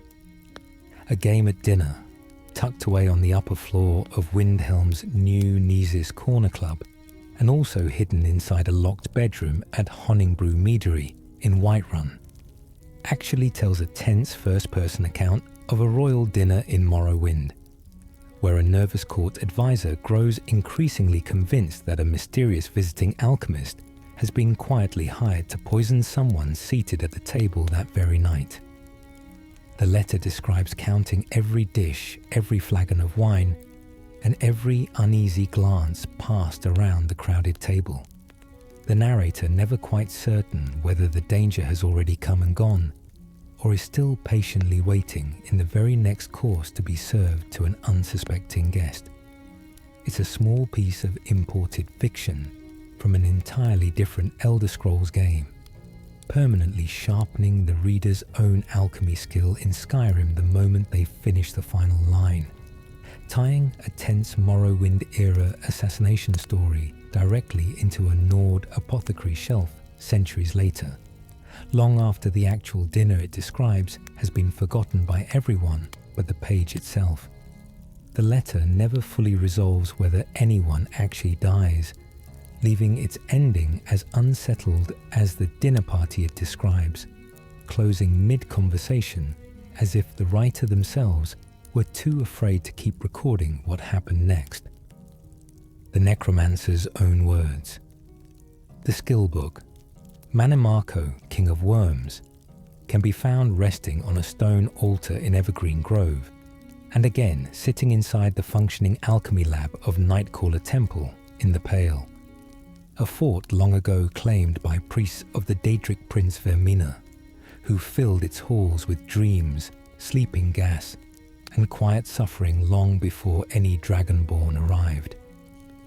Its quiet presence inside a working alchemy lab in a temple built around nightmares and dark ritual ties one of Tamriel's most infamous and feared necromancers directly to the same humble shelves where ordinary potions and poisons are still being carefully measured out day after day. A strange, uncomfortable overlap between necromantic legend and the quiet, patient craft of brewing that most readers likely never stop to consider. Finding the same title scattered in 2 such different places, a grove and a corrupted temple, suggests the book circulated far more widely through Skyrim's alchemist community than its grim subject matter might suggest, passed quietly from shelf to shelf by readers who perhaps should have known better. A missive delivered twice. The Nirnroot missive, granted as a reward for completing a return to your roots, identifies itself right in its own opening lines as a revised, updated version of an even earlier speech Sindarian once delivered to that very same group of scholars years before, at a formal gathering called the Alchemical Symposium, held on Rain's Hand. It's a small, easily missed detail, suggesting that Sindarian spent years quietly refining and representing his Nirnroot theories, long before the Dragonborn ever stumbled across his arrow-riddled remains in Blackreach, revising and redelivering the same passionate, half-proven argument to an audience of fellow alchemists who may or may not have ever truly taken him seriously the first time he stood before them. The book even notes that light embellishments were made to preserve the original tone of his voice, a small editorial touch that makes the entire missive feel like something genuinely passed down, rather than simply invented on the spot. The kind of careful editorial honesty most in-game texts never bother to include. The journal that outlived its writer, Sindarian's Field Journal, found still clutched tightly in his skeletal remains inside Blackreach's field laboratory, is the actual item responsible for triggering a return to your roots the moment it's read, its pages holding his final, increasingly obsessive notes on the Crimson Nirnroot he devoted years of his life to, but never lived to fully understand or explain to anyone else waiting back home. It's a small, quietly haunting detail that the very object which finally sets his life's research back into motion generations after his death is the same battered journal, still resting beside his arrow-riddled remains centuries after he stopped adding new entries to its yellowed, half-illegible pages, given that his skeleton was found full of arrows in a cavern crawling with Falmer. It's reasonable to assume whatever finally killed him had no interest in his research at all, leaving his life's work to be discovered quite by accident, by a total stranger passing through centuries later. Alchemy. Labs and their secrets. The lab beneath the college. Hidden in the deepest reaches of the Midden Dark, the crumbling skeleton-filled basement tunnels running beneath the College of Winterhold, sits a fully functional alchemy lab tucked just past a wide pit of scattered old bones, easy to walk right by entirely if your attention is focused on the far more unsettling things lurking further into the tunnels beyond it. It's a strange, quiet contrast, built directly into the college's own architecture, a peaceful, precise workstation, meant for careful measuring and brewing, sitting just a few dozen steps away from some of the most genuinely disturbing corridors found anywhere inside the college's ancient, crumbling foundation, as if even in the darkest parts of Winterhold, someone still needed somewhere quiet to sit down and work undisturbed. A copy of De Rerum Direnis rests on that very lab shelf, quietly waiting for any student brave enough to venture that deep beneath their own dormitory. Most students at the college likely never learn the lab exists at all, let alone what's waiting patiently on its shelf. A garden grown for poison. Inside the Dark Brotherhood's Dawnstar Sanctuary sits a small, deliberately cultivated poison garden, built directly around its own dedicated alchemy lab, arranged specifically so the Brotherhood's assassins never have to travel far from home whenever they need to restock their most dangerous, most carefully guarded tools of the trade. It's a fittingly grim little detail for an organization built entirely around contract killing and quiet, professional murder, that even their approach to gardening and cultivation is oriented purely toward efficient, convenient assassination, rather than anything resembling a peaceful hobby, with poisonous plants tended as carefully as any ordinary farmer might tend rows of wheat or barley back home. Namira's rot itself grows there among the other cultivated poisons, a small, deliberate touch of decay planted right inside the Brotherhood's own front garden. Even a family of assassins, it seems, still finds time to tend a proper garden between contracts. A lab sealed behind nightmares. The alchemy lab inside Nightcaller Temple sits at the very heart of the Daedric Quest waking nightmare, located in the same laboratory where Vermena's own priest once brewed the Dreamstride potion, a dark concoction tied directly to memory, sleep, and the nightmares they inflicted on the nearby town of Dawnstar for decades. Shelves scattered around the room hold Daedra hearts alongside a variety of other ordinary alchemical ingredients, meaning that even in the middle of a plot built entirely around stolen dreams and centuries of sleep, someone within that same temple was still methodically practicing the craft in the very room where a Daedric ritual was once quietly assembled. The mundane presence of an ordinary alchemy lab inside such an unsettling setting somehow makes the entire quest feel colder, rather than a more dramatic. Routine, it turns out, can be its own quiet kind of horror when it's found sitting calmly beside something so genuinely strange. A lab behind a locked door. Deep inside Harmugstall, a sprawling Dwemer ruin tucked into the rocky reach, a fully equipped alchemy lab sits hidden behind a locked door positioned directly across from a jagged gap, torn straight into the stone wall, with a lone copy of A Game at Dinner resting quietly on the very top shelf of a nearby bookcase. It's one of many small, easily missed alchemy setups scattered throughout Skyrim's more dangerous and hostile ruins.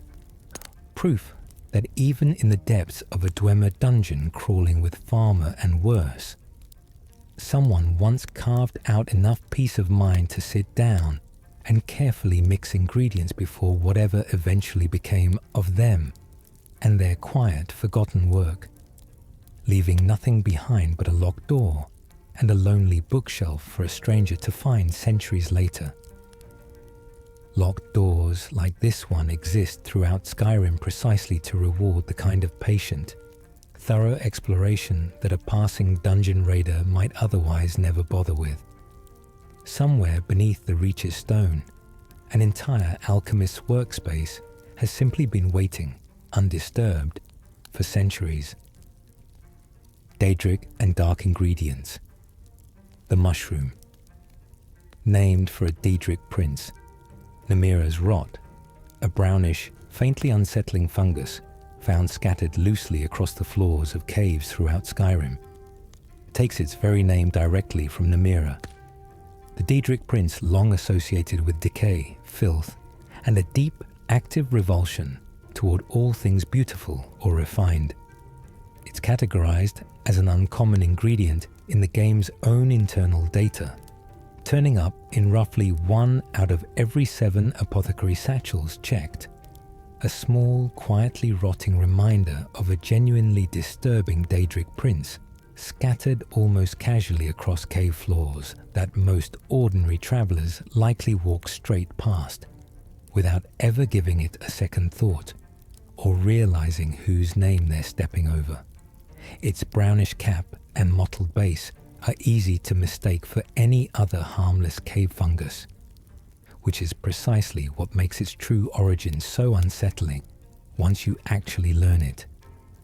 Most players harvest dozens of samples over a full playthrough without ever once connecting the name to the prince it honors.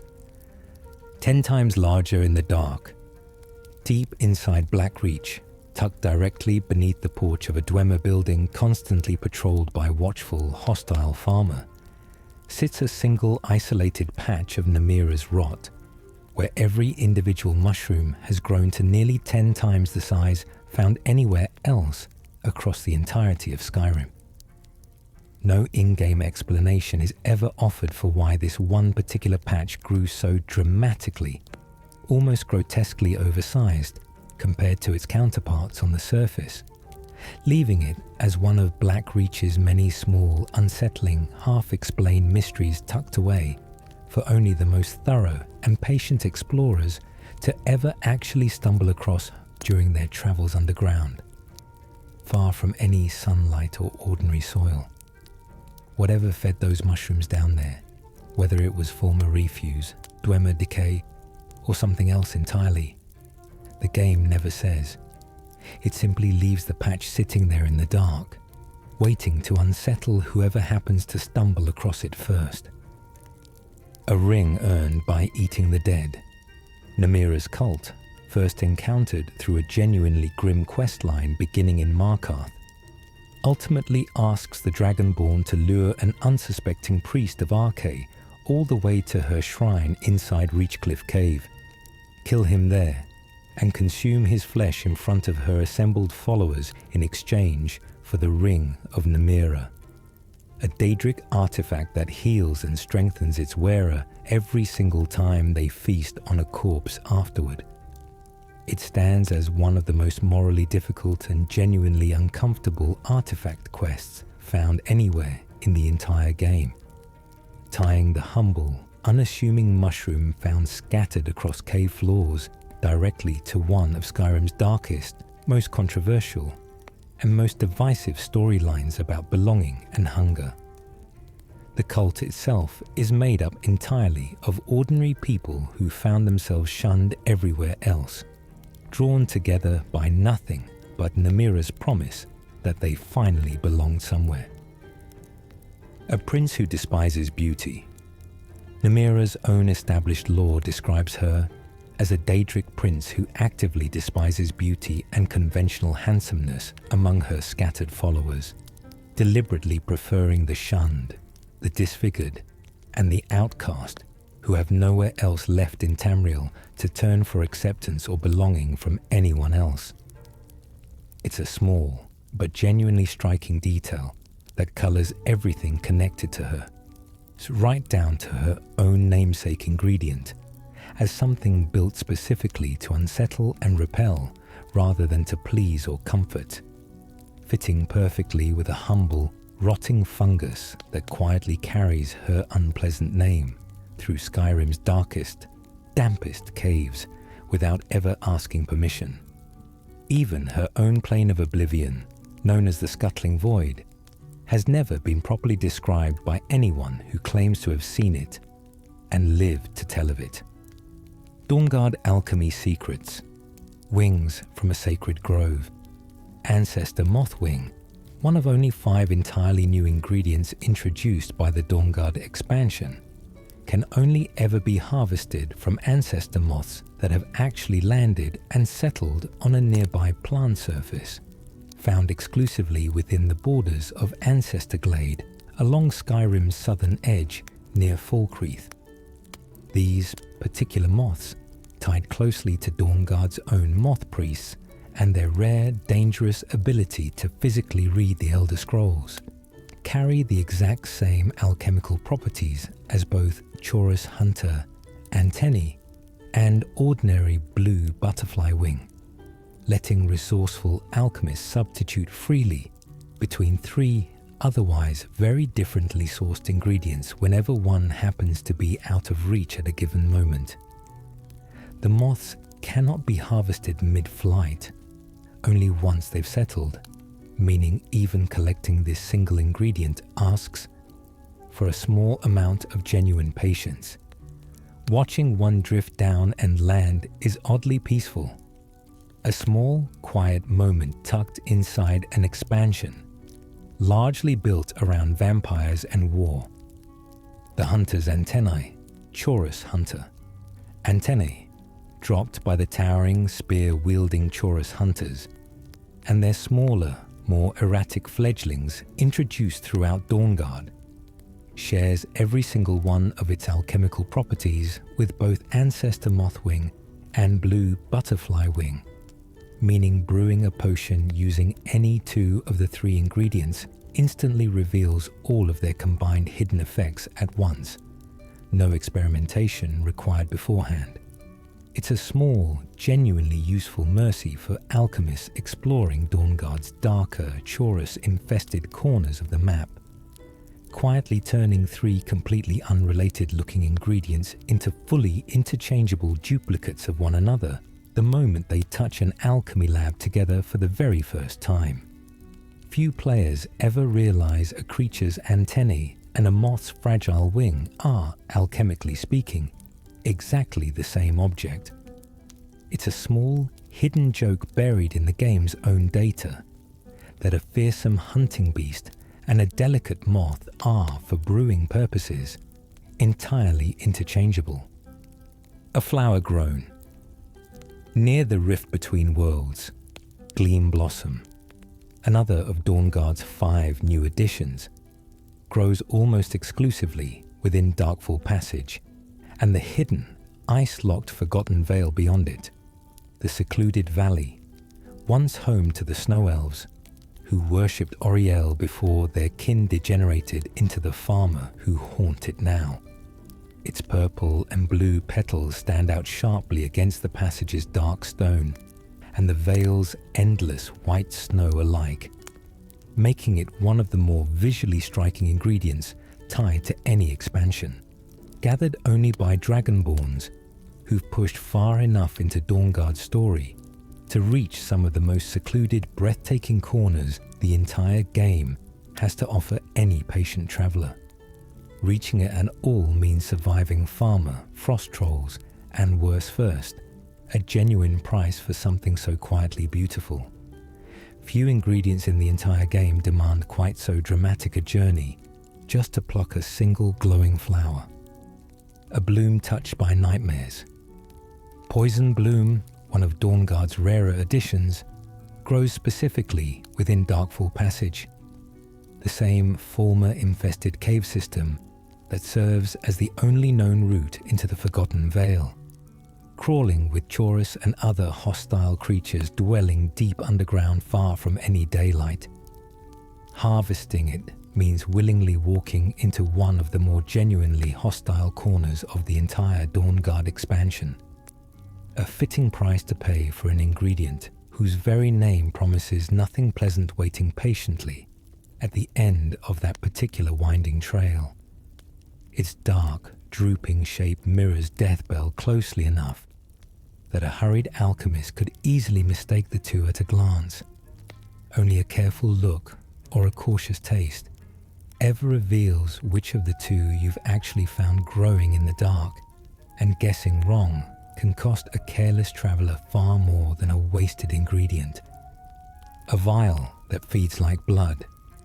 Dawnguard introduces the potion of blood, a specially crafted item that functions as the exact functional equivalent of feeding for a vampire, restoring a full 100 points of health the instant it's consumed without ever requiring fangs to be sunk into a living, struggling victim first. It's a small, quiet mercy, built directly into the expansion's vampire lord mechanics, letting a Dragonborn who has chosen the difficult, isolating path of vampirism sustain themselves through patient alchemy rather than through constant, risky, and morally fraught predation on Skyrim's ordinary, unsuspecting citizens. It's a rare example of Skyrim's alchemy system quietly offering a gentler alternative to a darker, more violent path.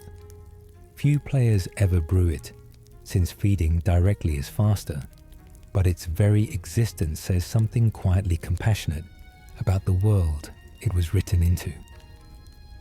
The Symposium Beyond the Veil. Soul Husk Extract, craftable using ingredients tied directly to Dawnguard's soul cairn, resists a full 25% of incoming magic damage for an entire minute, and interrupts the slow, relentless draining pull the soul cairn itself constantly exerts on anyone unlucky enough to be wandering its pale, twisted, endless fields of bone. It's a rare potion built specifically for use within a single, entirely otherworldly plane of oblivion, a quiet reminder that Dawnguard didn't just add a handful of new ingredients to Skyrim's existing map. It added an entire strange afterlife's worth of alchemical possibility, waiting patiently on the other side of a locked, ancient gate few travelers ever choose to walk through willingly. Nowhere else in the game does alchemy reach so far outside the boundaries of Tamriel itself. Brewing something meant to be used in the afterlife, using ingredients gathered from the afterlife, is a small, strange loop unlike anything else alchemy in Skyrim ever attempts. Dragonborn alchemy secrets. Ash, that remembers the volcano. Ash creep cluster and ashen grass pod.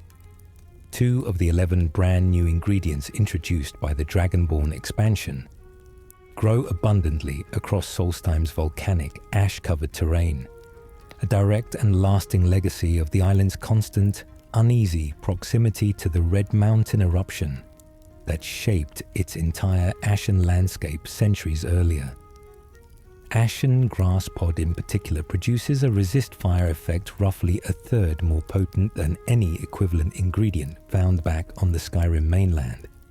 A small, oddly fitting bonus for a humble plant that quite literally grew up surrounded by drifting volcanic ash for its entire quiet existence on the island.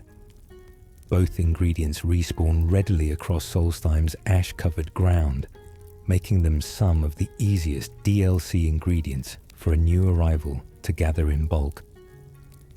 A short walk from Raven Rock's docks is usually all it takes to fill an entire satchel with both. The tusk that outlasts them all. Boar tusk, looted from the aggressive bristlebacks and small hostile reeklings that roam freely across Solstheim, produces a fortify health effect that lasts a full 5 times longer than any other ingredient in the entire game except Giant's Toe. Alongside a fortify stamina effect, a full 25% more potent than anything available anywhere on the mainland. It quietly became one of the single most efficient fortify health ingredients introduced by any official expansion. Tucked away on a windswept island that a surprising number of players never bothered to fully explore or take seriously as a real alchemical resource worth their time. Reeklings themselves are common enough across Solstheim's hills that a very short afternoon of hunting can easily stock an alchemist for weeks. Their small, reekling-bred boars roam alongside them, making both hunter and mount equally valuable to a patient alchemist willing to track them down. Jelly, from a creature of the sky. Netch, jelly, carefully harvested from the strange, slow-drifting jellyfish-like netch that floats silently across Solstheim's ashen skies, produces a restore stamina effect twice as potent as any other single ingredient found anywhere else in the game, and stands as the only standard non-Creation Club ingredient anywhere in Skyrim to carry paralysis as its very first, most immediately discoverable effect. That unusual paralysis property makes it quietly useful for negating full damage when brewed and timed correctly. A strange, entirely unexpected gift from one of the most alien, otherworldly-looking creatures Solstheim has to offer any curious dragonborn willing to look up at the drifting sky above them. Netch drifts slowly enough across the island's skyline that patient hunters can track and harvest from them with very little real risk involved. Watching one glide silently overhead, trailing faint tendrils, remains one of Solstheim's quietest and strangest sights, a small floating reminder of just how far this island's wildlife strays from anything found back on the mainland. A moss that rivals. Deathbell, Emperor Parasol moss, found growing quietly near the towering mushroom-shaped structures of Tel Mithrin, produces a damage health effect fully 50% more potent than the game's standard formula, placing it directly on par with Deathbell itself. despite looking nothing whatsoever like a traditional, menacing poison ingredient at first glance. It's easy to walk right past, tucked casually among the surreal fungal architecture of House Telvanni's isolated settlement, but it quietly ranks among the more genuinely dangerous plants Solstheim has to offer any alchemist paying close enough attention to notice it growing there in the shade. Its soft, parasol-shaped cap looks almost decorative, a deceptively gentle appearance for something capable of doing so much damage. Neloth himself, Tel Mithrin's eccentric master wizard, walks past dozens of these moss patches every single day without ever once commenting on them.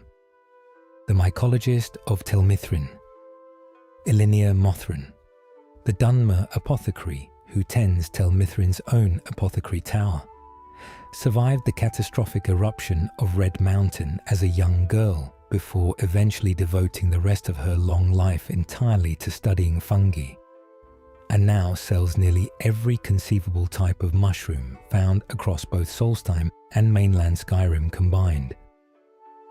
After helping repair her withered, sickly tower with a sample of soaked taproot, she'll eventually ask for one additional rare ingredient in return for her gratitude: a briar heart, a daedra heart, a giant's toe, a hag-raven claw, a sample of vampire dust, or a handful of void salts, meaning even Solstheim's most dedicated, lifelong mycologist occasionally needs a traveller's help gathering ingredients from far outside the borders of her own quiet island. She parted with her mother on a departing ship as a child, and never saw her again, a small, quiet grief she carries alongside her fungi to this day, one she rarely speaks of unless a traveller happens to ask the right question at exactly the right moment. Feathers from the sea cliffs. Felsad turned feathers, plucked from the Felsad terns nesting along Solstheim's rocky, windswept coastline, round out the 11 ingredients Dragonborn added to Skyrim's alchemical world, carrying properties tied closely to health restoration, light armor fortification, and resistance to magic itself. They're a small, genuinely easy to overlook addition. Plucked from seabirds most players only ever notice circling quietly as background scenery above the cliffs surrounding Raven Rock, yet they carry their own small quiet place in Solstheim's wider alchemical ecosystem all the same, waiting patiently for anyone willing to look closely enough to notice them there.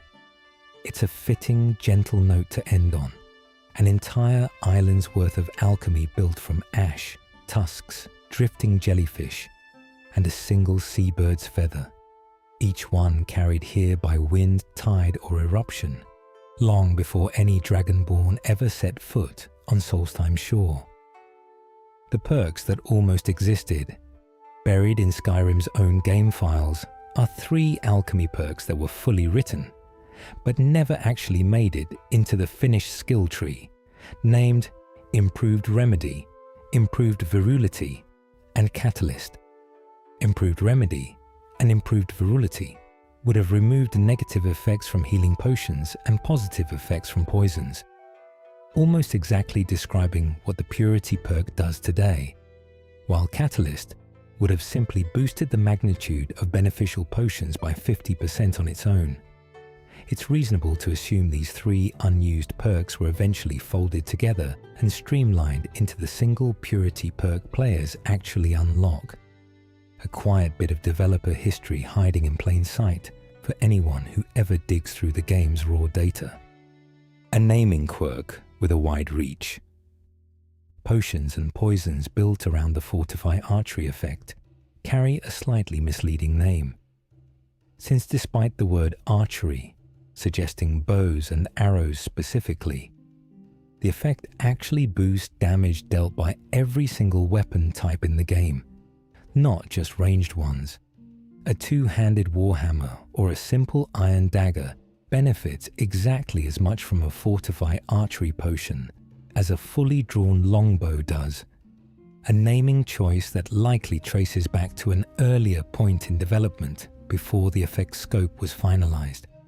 Lost somewhere in translation, the Italian localization of Skyrim quietly blurs a distinction English-speaking players take for granted, since both ravage and damage, two separate effect names used throughout the alchemy system, were translated using the exact same Italian word, danneggia. Players relying on the Italian version have to work out which specific effect an ingredient carries almost entirely from context and experience, since the label alone no longer tells the two apart the way the original English text does. A bug written into immortality itself. The Necromage perk, tucked away in the alteration skill tree and originally intended only to boost spells cast against undead enemies, contains a long documented quirk where a Dragonborn who has also contracted vampirism benefits from stronger potions and enchantments across the board, since the game quietly classifies vampires under the same creature type the perk was built to target. It's a strange bit of overlap between two skill trees that were never designed to interact this way, and it's reasonable to assume it slipped through simply because vampirism and necromage were built by different teams working on different systems at different times. A single dungeon's overflowing shelves. Frostflow Abyss, a flooded, ice-choked cave tucked into Skyrim's northern coastline, holds an almost absurd concentration of alchemical wealth for a single location, yielding as many as 96 glowing mushrooms and more than 500 Chorus eggs to a thorough explorer willing to clear the whole place out. Chorus eggs in particular carry the valuable invisibility effect, meaning a single dedicated trip through Frostflow Abyss can hand a patient alchemist enough ingredients to brew invisibility potions for the rest of an entire playthrough. 200,000 septims of practice. Reaching alchemy skill level 100. Starting from the default level 15 every character begins with takes brewing potions worth a combined total of roughly 200,000 septims. An enormous, almost invisible cost most players never stop to calculate as they quietly climb the skill over dozens of hours. That figure helps explain why so many dedicated alchemists lean so heavily on cheap, repeatable ingredient combinations rather than rare ones, since reaching true mastery means brewing in bulk far more than it means brewing anything particularly exotic. A lute that teaches more than music. Retrieving Finn's lute for Ink Six Fingers at the Bard's College in Solitude rewards the Dragonborn with one full level in every single skill governed by the Thief Stone, alchemy included, alongside sneak, speech, lockpicking, and several others. It's a small, easily overlooked side quest that has nothing to do with potions or poisons on its surface, yet still manages to quietly boost an aspiring alchemist's skill simply for returning a stolen instrument to its rightful, grateful owner. 39 potions from a single harvest. With all 3 Hearthfire homesteads built and their gardens fully planted, a dedicated alchemist can arrange 8 plots of Creep Cluster, 8 plots of Mora Tapinella, and 13 plots of Scaly Foliata across their combined land, yielding a remarkable 39 ingredients every single time the garden is harvested. Paired with strong enough Fortify alchemy gear, that single efficient farming layout is calculated to be capable of carrying a character from level 15 alchemy all the way to level 100, using roughly 221 crafted potions. The invisibility recipe, hiding in plain sight, Chorus eggs, gathered from farmer-infested caves and Dwemer ruins, and lunar moth wings, caught fluttering through Skyrim's fields and forests at night, combine into one of the most reliable invisibility potions available anywhere in the game. One ingredient waits in the suffocating dark underground, and the other only appears once the sun has gone down on the surface, meaning a complete invisibility farming route, quietly asks a patient alchemist to split their gathering between two entirely different worlds. A potion for better prices, not better fights. Tucked away among Skyrim's many effects is Fortify Barter, a temporary boost to trading prices brewed from ingredients like butterfly wing, dragon's tongue, hagraven claw, or tundra cotton, letting a resourceful merchant squeeze a little extra gold out of every transaction for a short while. It's one of the few alchemical effects with nothing to do with combat, healing, or harm at all, existing purely to make an already profitable trip to the market that much more rewarding for anyone willing to brew ahead of time.